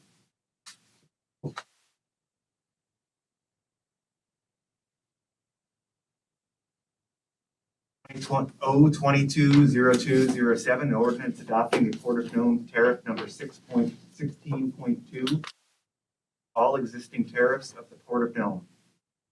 Thank you. Is there a motion to, oh, wait, do we do the motion or do we listen? Okay, a motion to advance ordinance 220207 to second reading public.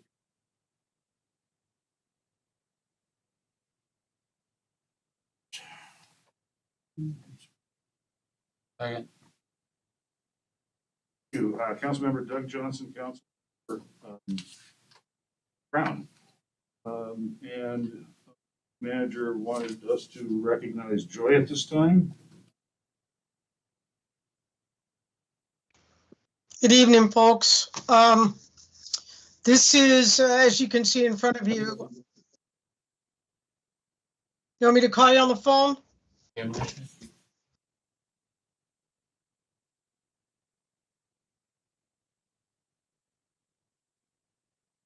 Would you like me to call you? Or do I need to speak up?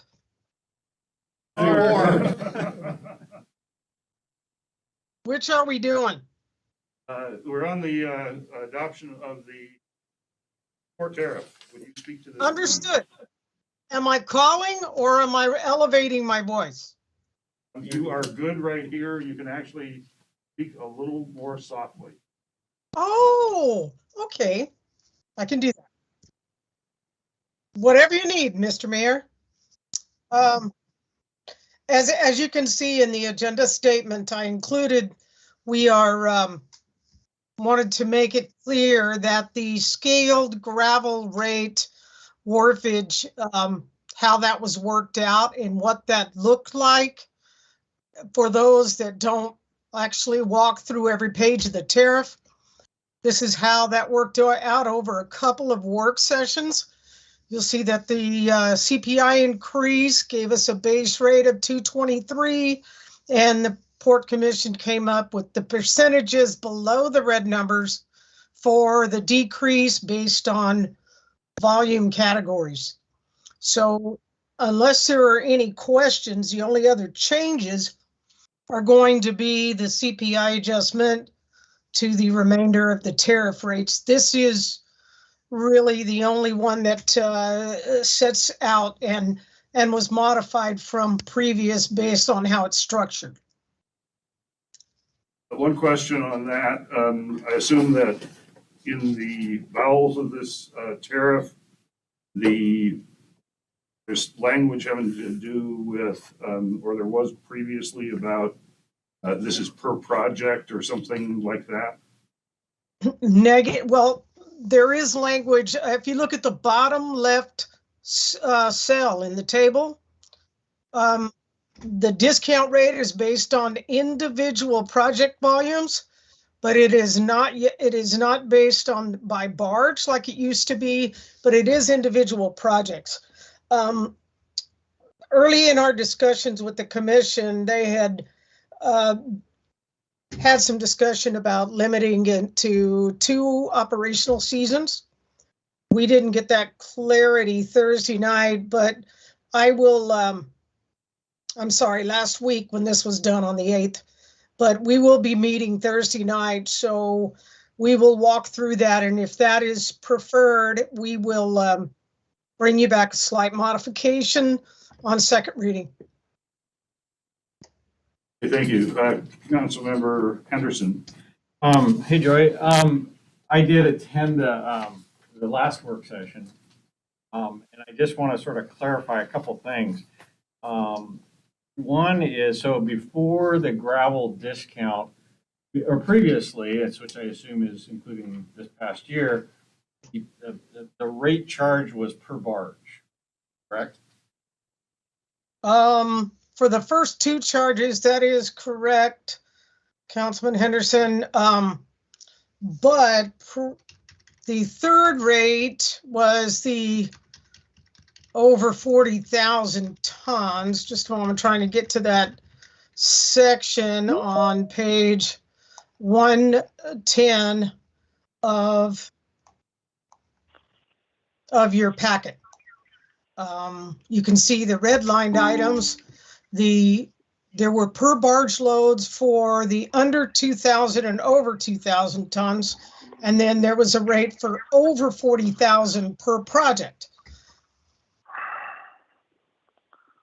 So I guess I'm just trying to understand what the difference now will be. Before it was the smaller amounts based on a barge load, the larger amounts or the larger quantities were based on a project basis, or calculated on a project basis.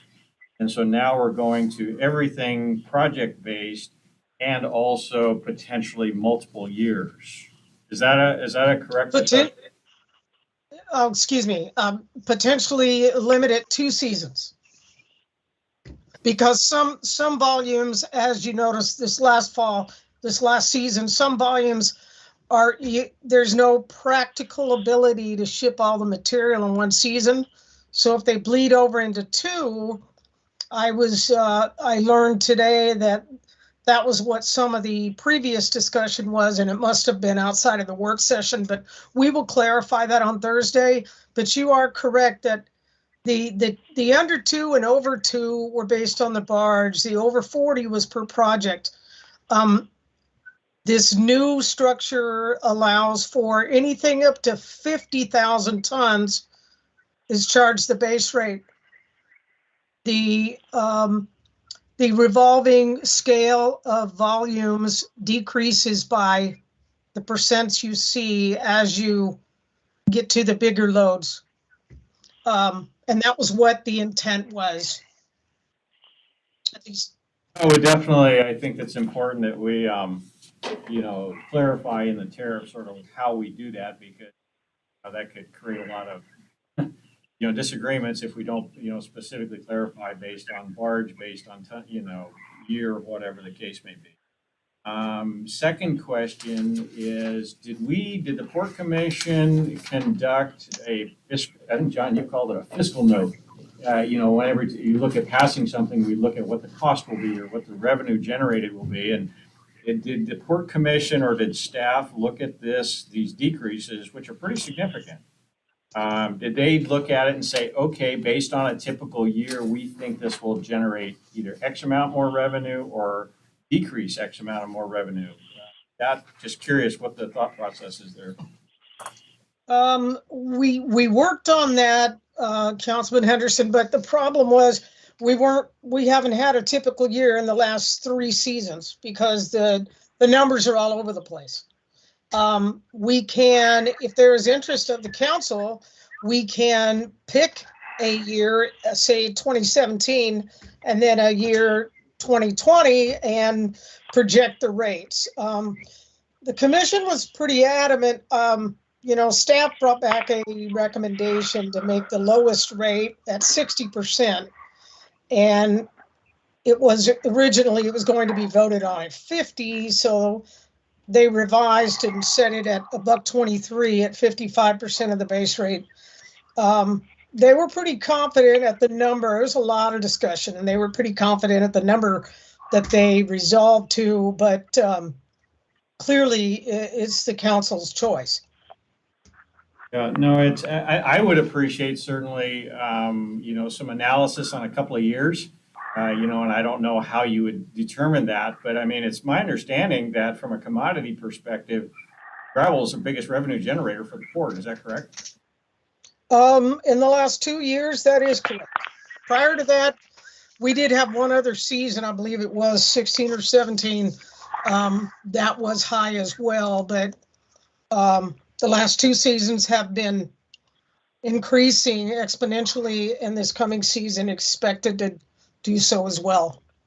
Yeah. So, again, I would like to, I'd feel more comfortable with this if, because these are some pretty significant cuts, in terms of the wharfage. And if that's our biggest revenue generator, and we expect it to be in the coming years, that it would be really nice to see what the effect will be on the port budget.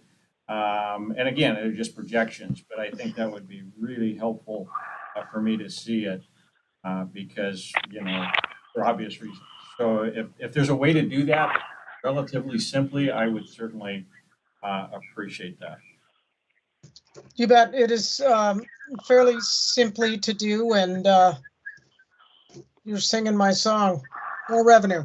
Yeah. So last question is, and I was on the Port Commission for a number of years, and so I don't want to get too into the weeds on this, but heard it stated by staff, and I think it's fairly true to a certain extent, that, the rates are the rates, whatever they are, and customers will pay. And I think the argument is that, everybody's affected the same. All gravel contractors are affected the same by the tariff, whether it be raised or lower or whatever. And although I really appreciate the fact we're trying to incentivize new gravel business, are gravel rates in Nome competitive with other locations?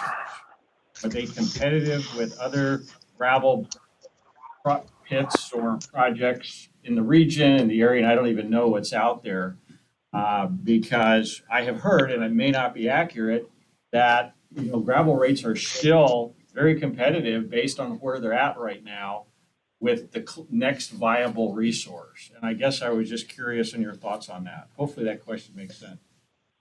I think I got it. I guess, and that's one of the complicating factors is the location of the pits or quarries as to where this material, any of this material that's being exported to Nome would be coming from. Now, we could work with the rates at Seward, which are $1 a ton. But there's so many mitigating factors there that we would have to be assigning those in there to get any kind of equitable comparison. I know that there is some type of a material pit in the Pribilofs, but I don't know that it has the size and quantity. Councilman Brown probably knows more in his past life about the number of quarries up and down the coastline, but from what I have learned, that there are extensive limits, and whether if a project is not sourced out of Nome, it is usually sourced out of a location further south, like Seward or Anacortes or I don't know. Take your pick. It's a really long way to haul gravel. Yes, but it's been done. From Vancouver. So I guess my question is this necessary? Is this significant tariff reduction in gravel of this, is it necessary to maintain that business through the Port of Nome? Are the gravel discounts necessary to attract that business? Correct. Well, and the reason I use that word is because that was your word that was used during the discussion. I don't quite believe that it is necessary to attract the business.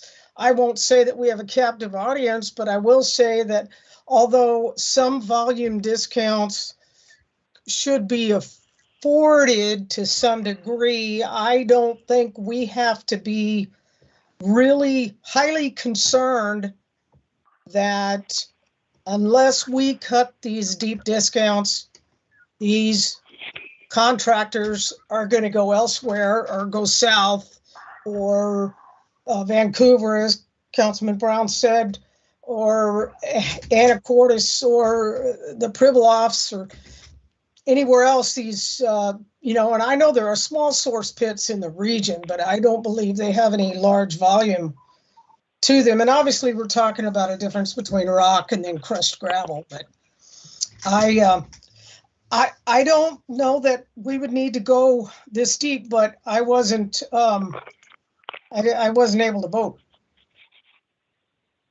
Get your opinion on it. I value your opinion. You've been doing this for a long time, and I guess the question is: Are we are we reducing rates to maintain our attractiveness or competitiveness with other ports in the region? I mean, we don't have a gravel pit in Kotzebue in the region. We don't have a gravel pit in Bethel, as far as I know. Might be some smaller ones here. And, I just want to make sure if we're reducing our rates dramatically, that there's a good reason to do it. So that's where I'm at. Glenn's had his hand up for a while, so I'll let him speak. Well, first of all, this is what the port. I think Boy is very accurate. I mean, obviously, these prices are reduced, but I'm not here. This is what the Port Commission recommended. We tried to get the Port Commission to adopt the Consumer Price Index based in Anchorage, and there's now questions about that. To slowly increase revenue to the port. Now, what we also felt, or at least I felt from a competitive, if we are pushing more rock out of Nome, then we're creating more jobs in Nome. And, I agree that when I look at the rates throughout Anchorage, Alaska, they're all over the place. But I don't know those communities well enough to know what the quality of stone rock material that they have. Some communities have one rate from first ton on. I think that's why we looked at this, because we were hoping to see, with all the federal money coming into the budget, we would be able to ship more rock. Now, we also don't have a great history record either. This past year, we pushed out more material, from what I understand, than we've done in 5 to 6 years. Yes, I can tell you, if you were pricing it, and at the beginning it was around 286 up to 2,000 tons, and I forgot what it dropped after that. Yeah, when you're shipping out 300,000 tons and you drop your price by 50 cents, that's $150,000. But that award or contract been given to the local stone producer here without, offering that lower price, because some people will ship from Seward, some people will ship from Vancouver for whatever their reasons are. And we can try to give you some estimates. Yeah, I'm not going to say, no pun intended, they're rock solid.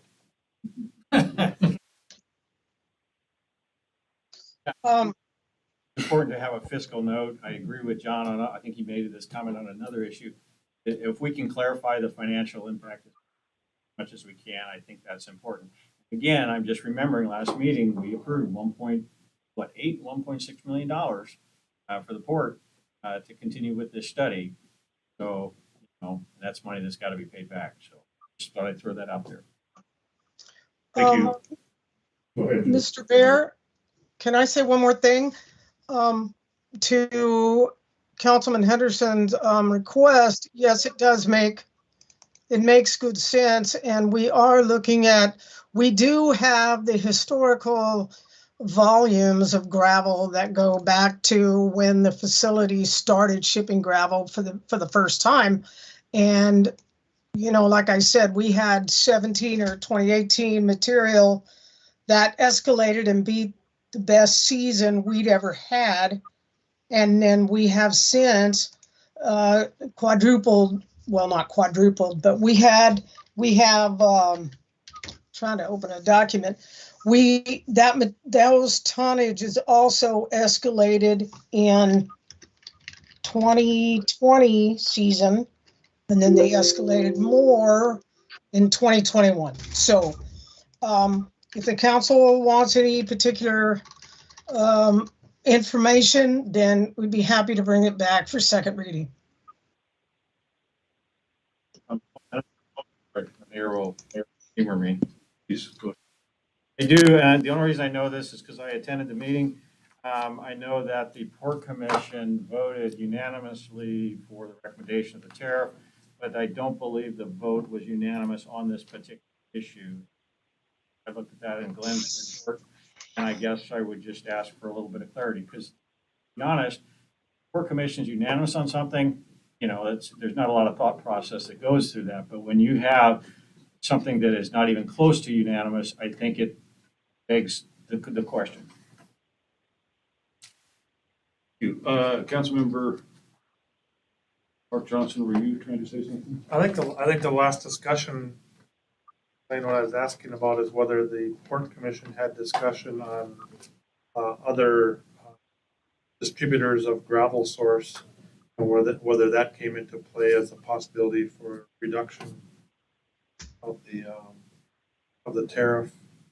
Because the barges don't come from here. The barges start from down to begin with. I understand it costs more to haul from down there, is what it is. They'll have to haul that barge up here anyway. So if they're basically gonna look at price point. If the price point is that much cheaper because we charge 3 times what they charge there, then that really comes into play. And I'm just wondering if the Port Commission looked at that. And I don't know the answer to that. I'm just Yeah, wondering if that- that's where the rock at Vancouver Island comes in, or Vancouver. Is that, I mean, they've got massive rock. I mean, multiple ton per boulder kind of thing. If the company is shipping barges up here to do a project, as they go past, they'll fill up the barge with the cheap rock, because it's almost waste pricing, and bring that rock north. And then as they do the project, then they run back and forth to communicate the project. So my comment about getting rock in Vancouver was a little facetious, but that's how that works. But there are a number of gravel pits that were in consideration and possibly under construction 5 years ago when I was previous employer. And I haven't kept tabs on, you know, the Galvin project or the various other projects that they were looking at. Dillingham had a big quarry. I don't know which. But comes out of here, I believe, goes more north than it does south. Because if we're shipping rock south, then you're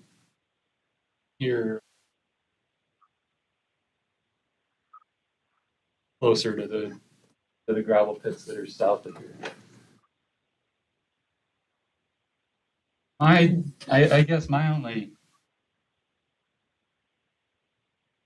is, especially when there's such large discounts for larger quantities, is that is just to ensure that the costs are still being covered appropriately. There's multiple components to calculating a tariff. Variable costs that you need to cover regardless. And you've got your fixed component that goes towards your capital expense and whatnot. So is that, you know, with a 55% discount on large tonnage, that you're still covering all of your variable costs, plus contributing towards fixed.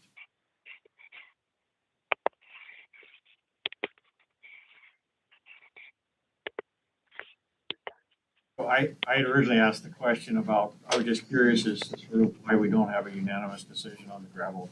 Okay. There is a fair amount of discussion on who or who not vote on this. And actually, as though I was attending the meeting, both Brooks, Chandler, and asked him to give some ethical direction to the board. And one member felt that another member should not vote. And then one member then decided that he had a conflict and he would abstain. And I really don't know where the other member was who was voting against this, though he had questions on the discount. I think that pretty much summarizes four individuals. If you need that, I can tell you, I can go around the room and tell you who voted, and I can tell you who voted against it. So if you want that level, I'm pretty sure I can give it. I wasn't really looking for that. I was just looking for, general reason why there wasn't Well, unanimous consent. it was why Brooks came in and gave his legal opinion.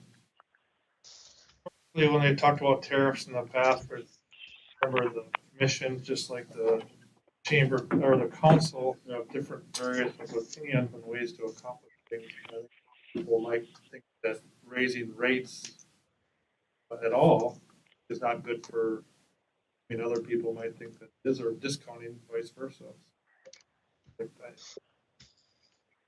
John said he likes to have a unanimous board, but there are times different ways to look at things, and always be unanimous. Mr. Mayor, if I can add one last thing. Yep. And then we're gonna To answer Councilman Henderson's question, it was a very complicated vote. It was a very confusing vote. There was an initial motion, and then there was a side motion, which is where everything kind of went sideways, but there was a vote on that, and then we came back to the main motion and voted, which is why you see the unanimous decision in the motion from the commission. But yes, the minutes are done. They will be presented to the commission Thursday, and you will have them in your packet on the 28th to give you more detail and clarity on how this came to be.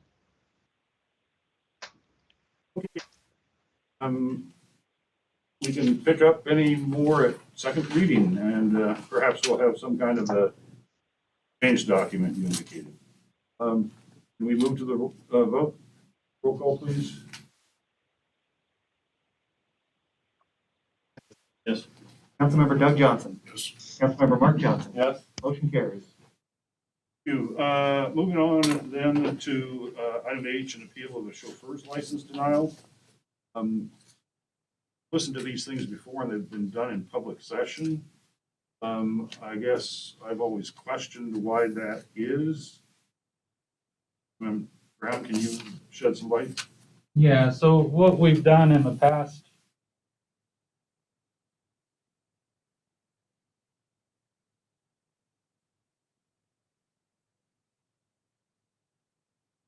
before any back and forth with the appellant, right word, we give them the option to go into executive session where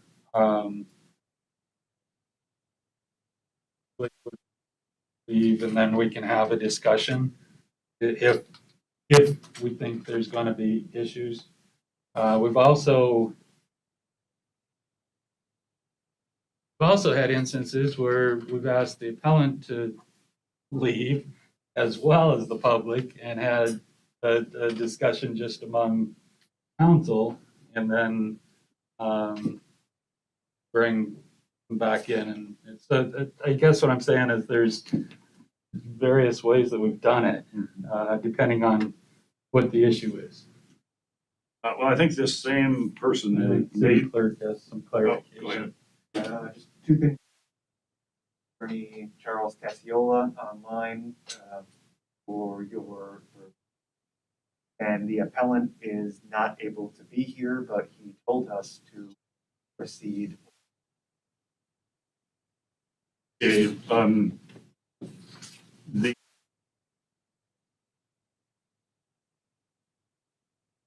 This thing's gone on in public before. I've listened to it. If the guy isn't here to waive that, or to waive or into public session, still think it might be appropriate to do it in executive session. But it seems that, like I say, this appeal has come forward before, and the council has determined to grant the license based on the testimony. I don't know what the record is.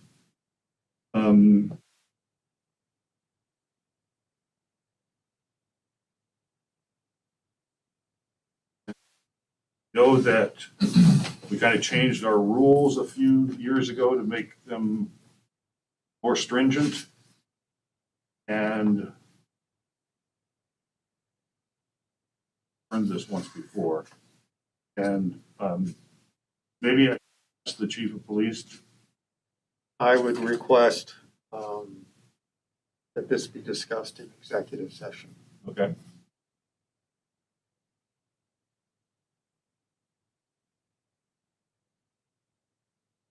I don't know, Mayor, we've got, this can be postponed towards the back of the meeting because we also have an executive session at that point. And I know we have another attorney also waiting. I guess looking down the rest of the agenda here, I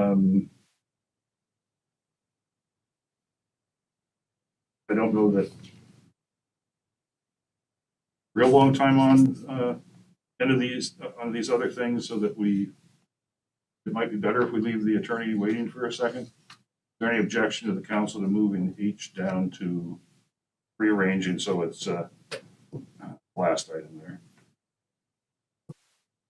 Let's move on then to resolution 22-201. Mr. Please. R 220201, a resolution amending the existing employment agreement between the city of Nome and manager. Thank you. On the 13th of December, the council did meet and discuss the employment agreement, authorized the terms that were are listed on page 121. Mr. Steckman did approve these. We thought that they were small matters, but then were advised by the attorney we needed to do it by resolution. So this resolution is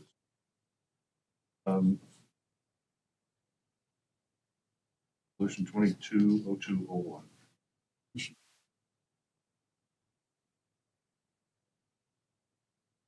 Councilmember Johnson, Doug Johnson, and Councilmember Brown. Is there any discussion? This extends Mr. Steckman's contract for 2 years.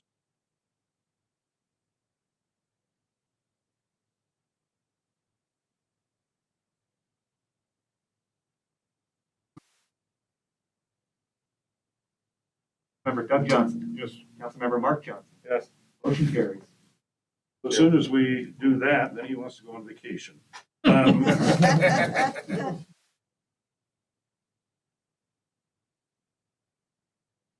220202, a resolution designating Charles Chip Leeper as the acting city manager for April 7 to May 9. Thank you. The resolution is self-explanatory and is a code requirements. There's no, we need a motion to adopt it. Approve resolution R 220202. Members Johnson and Johnson. Mark, and discussion? Member Henderson. Yes. Councilmember Doug Johnson. Councilmember Mark Johnson. Yes. Motion carries. Thank you. 220203 by title, please, Mr. Clerk. R 2022-0203, a resolution of the Nome $1,100, the Nome Police Department to pursue accreditation. Thank you, Mr. Manager. Yes, sir.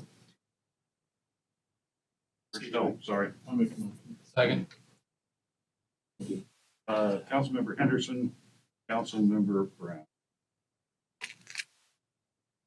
Obviously, it's written in here that we think this will be in the best interest of the city of Nome and the Nome Police Department going forward, and will provide the necessary guidelines and foundation around the police department to make sure it's meeting nationally, well, regional accredited standards here. We may not spend all of this $14,000 in the balance of this fiscal year, so some of it may be carried over into the next year. But $5,900 of this, though, is from a software system that will make sure that things are being followed up within the police department. And $2,500 is for the accreditation, to apply, the membership to apply. And there's roughly $4,000 to find people to come up here that are the accrediting officers to make sure that we are doing it properly, or that we have to amend it. They will also be supplying us with best management practices on various policies affecting the police department. A number of our policies are well over 10, 12 years old and probably are out of date. Thank you, folks, for following up on this. We've discussed this and pursuing this accreditation path in the past. Are there any questions or comments? Councilmember. I just had Mark Johnson. one comment, one question. One comment is that I definitely support the accreditation that we've talked about in the past. I think long ways. My question is in the resolving here, as 14,100 to cover the initial costs. Do we know what the ongoing costs of? The ongoing cost will be, which you already put in this year's budget, is an accreditation police officer that will not only be able to do accreditation, but he'll also, or she also, be able to do police work. So the accreditation officer will make sure that all of the doing things in a very similar manner, excuse me. And then do we have to pay like a membership, ongoing membership, or review services like an auditor every so often? It'll be $2,500 every year. And I'm not sure whether this one's 2. I think it's 3 years. Every 3 years, they will come up, evaluate, and do an audit, essentially, as they'll pull reports. They'll come in to make sure that the officers are doing what they're supposed to be doing by the policy. Good. Sounds like a good plan and a good expense. I saw this agenda item on the public safety committee agenda. Did they have any objections? They have supported this unanimously. In fact, they've been after me to get this in front of the council for approval, but we were still waiting for numbers. Thank you. Okay, if there aren't any other questions, roll call please on the adoption. Doug Johnson. Yes. Councilmember Mark Johnson. Yes. Councilmember Brown. Yes. Motion carries. Thank you. The next resolution by title, please, Mr. Clerk. 20204, a resolution authorizing the city manager to enter into an agreement with RSA Engineering Incorporated to design upgrades to the Nome City Hall and Recreation Center heating and ventilation systems. Thank you. Is there a motion to adopt resolution R 220204? I'll make the motion. Member Henderson, Councilmember Doug Johnson. Mr. Manager.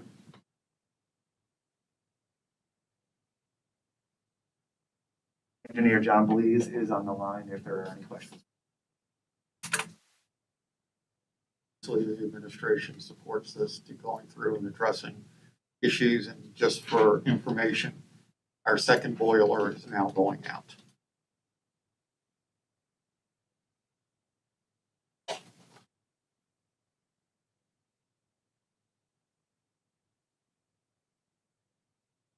Hey, 61K, Mr. Blees, do you have any words of wisdom or recommendation on this? You ask a lot, John. Words of wisdom. No, I think RSA has been involved in all of these facilities that were under this RFP. We also included the Mini Convention Center and Public Works building under this RFP so that as funds come available, we can improve the systems in those facilities as well, trying to just do the maintenance that's been needed for quite some time. Also have any questions? And these are just designed. This doesn't involve actual work. This is basically saying, hey, these 3 buildings, this is the best approach going forward. Putting a new boiler, whatever. And is there another RFP that's then put out once it on a plat forward? Is that how the process works? Once we have the designs that go out, you'll have to approve requests for bids. Hey. There are no further questions. Roll call please on the adoption. Councilmember Doug Johnson. Yes. Councilmember Mark Johnson. Yes. Councilmember Brown. Yes. Councilmember Henderson. Yes. Motion carries. Actually, we'll move the executive session down just a little bit further, taking both at once. We'll be here this evening and there's nothing further to note from the utility. Manager's report is in the packet. Would you like to say anything about that, Mr. Manager? Real quick, you know, radon test kits have been ordered to be delivered to Nome. We ordered a half a dozen and we can get more as we need them. We are starting to have meetings with federal officials and they come in and they say, well, we just want to talk to a couple of elected officials. Now, instead of the staff going around and saying, we're going to pick Councilmember Johnson and Councilmember Johnson, we would like to do a literally round robin. You know, we go by alphabetically and then when we go through, we come back up again. So no one is felt out of discussions when federal officials come up because they'll say they want to meet and, oh, by the way, we want a press conference afterwards, but we don't want anybody to know we're here in the beginning, which is, you know, these are folks that we're very dependent on getting money from. So, and I'm seeing everybody shaking their head. We'll do it alphabetically. Well, I guess we'll figure out who's available too, because somebody has to be skipped because of other. That's exactly. We're going to go down alphabetically. And the first 2 that say they're available, that's it. And then we'll continue down the alphabetical order. I've worked enough with firemen on call out and overtime.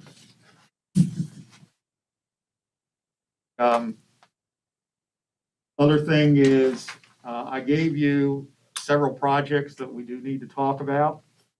They're in no particular order. And I also, you know, there was a lot of question about the cost of the rec center locker room upgrades. And I wanted to give you the 2 sets of plans. You know, one is literally we rebuild it and change around to make the sauna rooms larger. If you don't want to do that, then I would recommend just simply looking at a refresh where you leave everything in its place, but it would be modernized. So that's something for later for discussion. That's all I have, Mr. Mayor. Great, thank you. Moving on then to citizens' comments. Are there members? Questions for the city I manager? was going to have you do that under your council comments. Oh, okay, Go we can ahead. do that. We can do that. Okay. All right, members of the public, are there others that wish to address the council?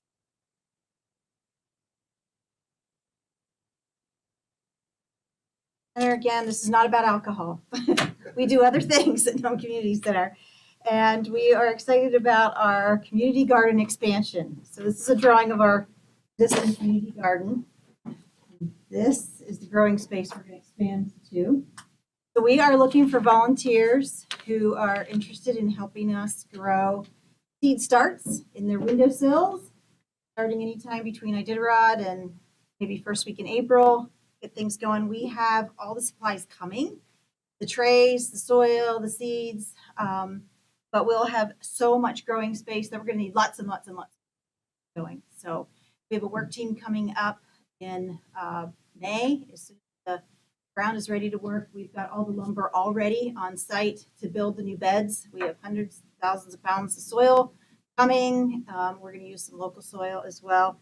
So we want to get the word out, and so everywhere I go, I'm trying to cheerlead this project. So everyone who has a circle of influence will spread the word, and anyone that's interested in growing or learning how to grow or likes to play in the dirt, I just need their names and contact information so we can put together. There is a Facebook page of interested gardeners, and they're already starting to talk about putting together some plans for the summer for planting and watering and weeding and that sort of thing. So I just want the city to be aware of that, and maybe we'll put something out in the newspaper. I did put a big article in a couple of weeks ago to just give everybody a heads up.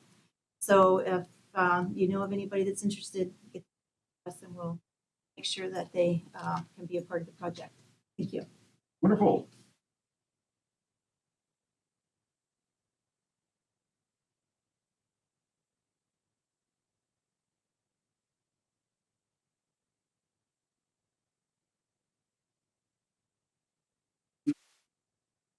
To council member comments, roll call, please. Councilmember Mark Johnson. Right off the bat, no? I did.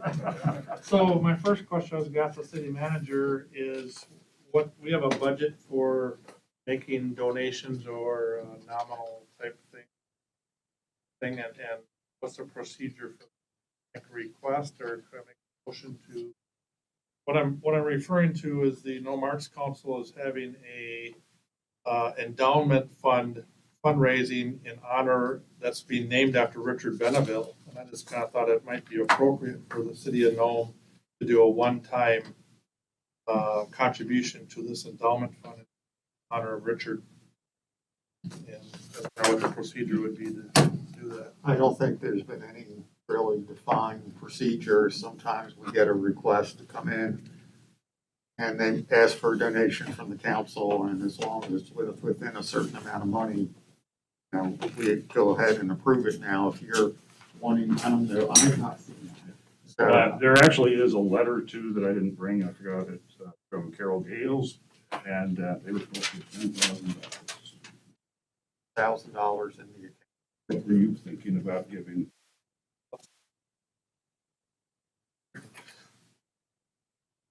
Read their flyer that they're very close to their goal at this point in Yeah. time, but anyway, that was the request. I thought it'd be appropriate since we're there for several years as the community. To do a one-time.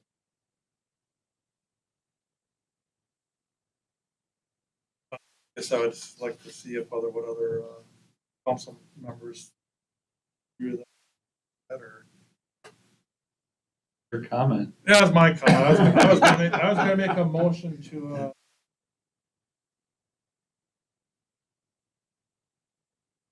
That is for the purpose of discussing that. Okay, a motion by the Johnsons again.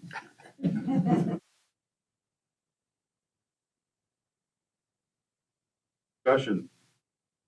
Seems to me that it is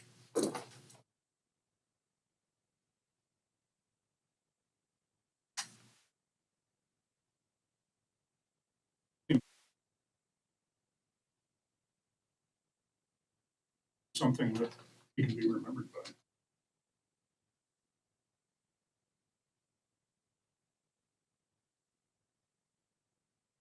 their, They increased it because they met the so as of, I don't know, this was 3 hours ago, I guess, it said, please help us reach our $50,000 by Richard's birthday, which is Tuesday, February 15th. Only $2,606.54 needed more.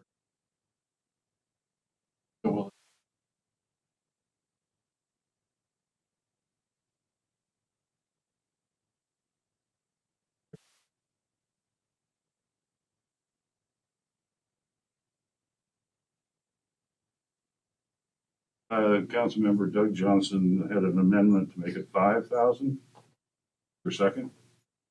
I think Henderson said he's fine. What? So Doug's making an amendment to the original. You made a motion for 1,000. Yes. Doug And seconded. you seconded for 5,000. You said it was a good idea. Of course, it's a great idea. Everybody agrees with that. I mean, I assume we have the funding to do that. We're not going to shortchange the program. Glenn shaking his head. So I will second that. Thank you. A motion, vote please on, roll call on the amendment. Yes. Councilmember Henderson, Yes. Councilmember Doug Johnson, Yes. Councilmember Mark Johnson. Yes. Motion to amend carries. Thank you. With that, they'll have met their goal and maybe they ask often, but maybe they won't have to ask as quickly. Roll call please on the main motion unless there's further discussion. Councilmember Mark Johnson, Yes. Councilmember Brown, Yes. Councilmember Henderson, Yes. Councilmember Doug Johnson. Yes. Motion as amended carries. Thank you. My next comment is regarding, I know oftentimes we mention search and rescue crews. We have a great volunteer search and rescue crew, a great volunteer fire department and ambulance department that we oftentimes take for granted until you're in the position where you need to use that help. And recently, while it was, I don't know, like 50, 80-mile-an-hour winds and we're down in our houses, there was somebody that was stranded out down the coast, and search and rescue chief Jim West authorized and put together a team under Kevin Knowlton as the coordinator, and 4 guys went out there in that 50 to 80 miles an hour wind. Dale Lana, Brandon Tran, Chase Gray, and Casey Sherman. And they all have families and kids at home, wondering about them too. And I think I wanted to mention that those guys and several others have really put it out to for our town and our region. The last, I had some other things I was going to bring, but I'll save it for another meeting. But I did want to mention I was in the core meeting for the port the other day as well. I saw other people were part of it. One of the things that came up was kind of puzzling, and then that was that it was supposed to be a community meeting, yet the core said they didn't know where to advertise to, and we're going to find out ways to better advertise there possibly. And I know that the city of Nome did a good job with that with the port, but and with Joy on the line and with Glenn here, can we encourage the port to better, or the core to better advertise future community meetings? That discussion with them. Have that.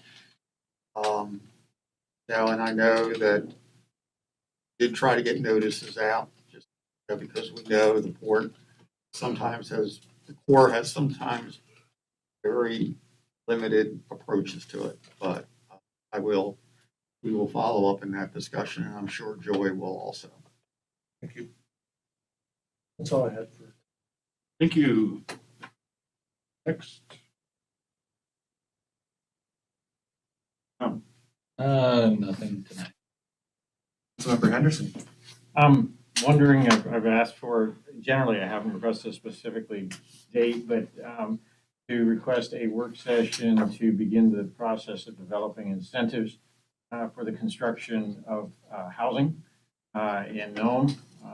I know that we do have a teacher housing project that the city is trying to develop, but I was more focused on what incentives can we do, can the city provide, whether it be tax exempt periods of time for construction, property tax, waiver of building permit fees and all the fees, those kinds of things. I'm wondering, is it possible, I know we've got a lot of work sessions coming up, but can we get that on the calendar to start that process? So if we can, I would really appreciate it. Okay, it would be nice if you could make a few notes of something so that your ideas of what it is you're looking at, you just read them off, or Brian gets them all in the minutes. I guess that's good. Oh, yeah, I thought you wanted me to be quick. And I guess just for it, it would be helpful. Sure. So again, some of the things in other communities do it, and Glenn and I have talked about it a little bit. Initially is a period of time, maybe as long as 10 to 15 years for waiver of property tax for the construction of residential units, rental units of at least three triplex or greater.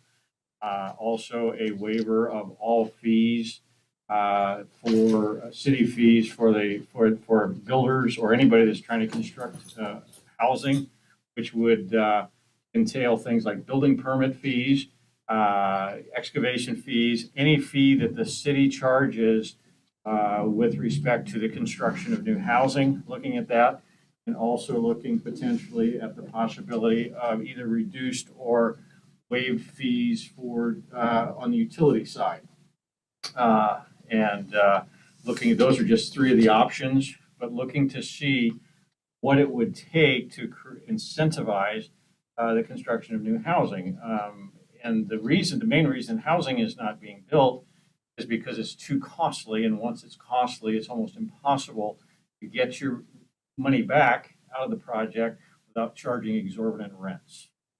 And so I think if the city does charge a certain amount, whether it's in taxes or fees for the construction of new housing and the operation of new housing, and it's a pretty simple thing for the city to do because it's not going to really cost them anybody because it's great new construction. And I think that it's pretty straightforward.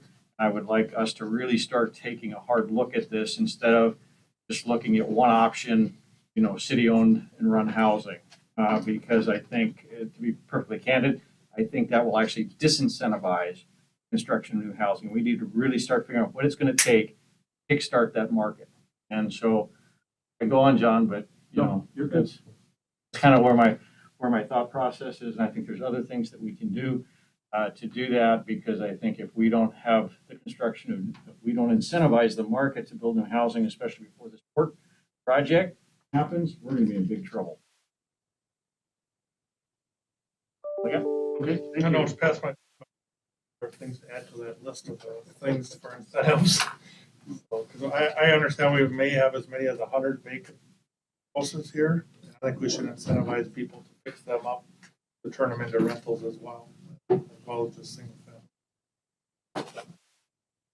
Got more time. No. I think it's a great conversation. I agree. We should really be looking at that for the near future development that we have coming up. And for our current.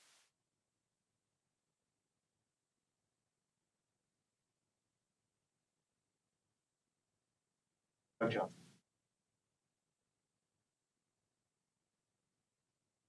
Sure, it's you or Joy. What's going on with the Garco building? What's future plans for it? I would ask.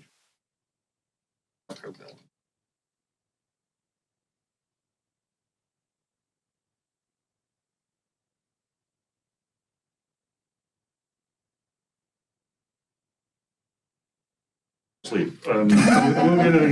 We'll get an answer. Yeah, okay.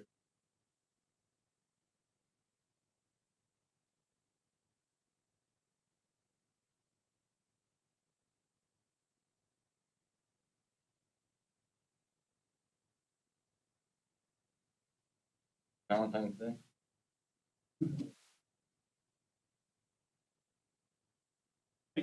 Just a couple of real quick things from me. Councilmember Johnson mentioned the for public hearing. There were 80 or 90 people on there before somebody disconnected it and group, but it was a 4-hour meeting, and basically the core 20,000 foot overview of the project. I'm going to say it wasn't down to the minute details, but I think that they wanted to ensure that folks were aware of how the project was progressing, and just if there were any other concerns that people had made.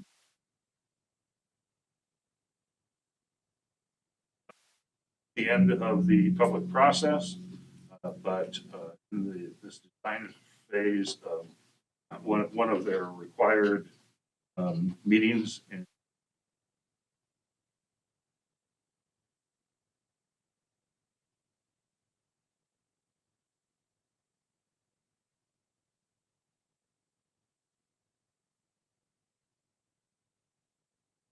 what was a good representation, I'd say, from other parts of the community. The thanks again to our good folks over at NSEDC. Subsidy available again. You can actually line if you wish. That would be the preferred. Much, I think. Plus, it's just more efficient to get an electronic form. You can get a paper form from them as well.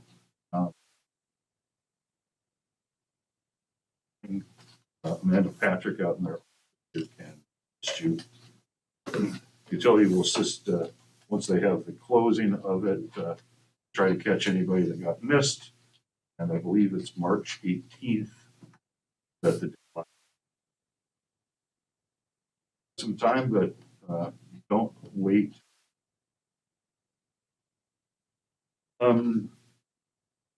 The is upcoming on us here soon, and are continuing for here for the 50th anniversary. City manager and I and others have been meeting with and others here just on how we can safely like the banquet and the like, and those details are being finalized, but we're looking forward to many of the that we've had in the past, and simply figuring out to do them a little safer as far as people.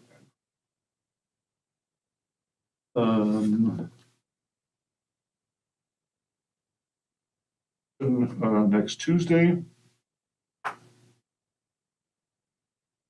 And I think we're then, unless there are any other parting thoughts from anyone, ask for a motion to recess into executive session of matters, the immediate knowledge of which may have an adverse impact on city finances, as well as the appeal of a chauffeur license denial. The chauffeur license denial first, and if necessary, the council will come back into session for a moment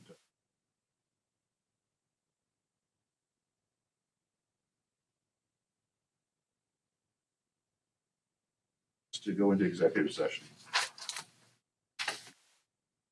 Motion to go into executive session. Oh, okay, we can do that too.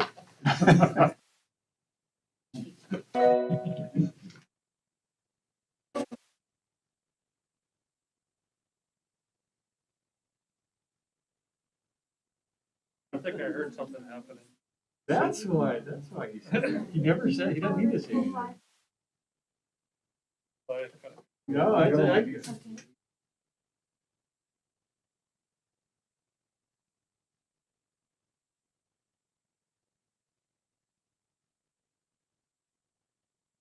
Still gonna go back and read the minutes from 25 years ago about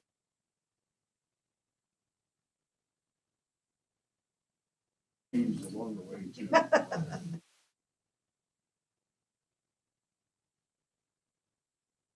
We're invited to stay. Yes, the chiefs will stay with us. Requested. Boy, that security guard issue, I sure looked like a lead balloon, didn't it?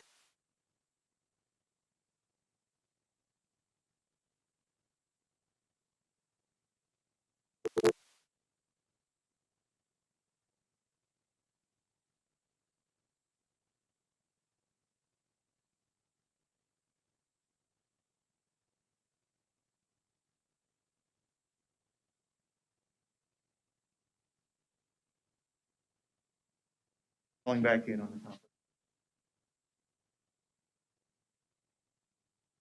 Everything's turned off. Thank you, guys. Thank you all. And thank you for talking about the housing, because that's what we're building out there.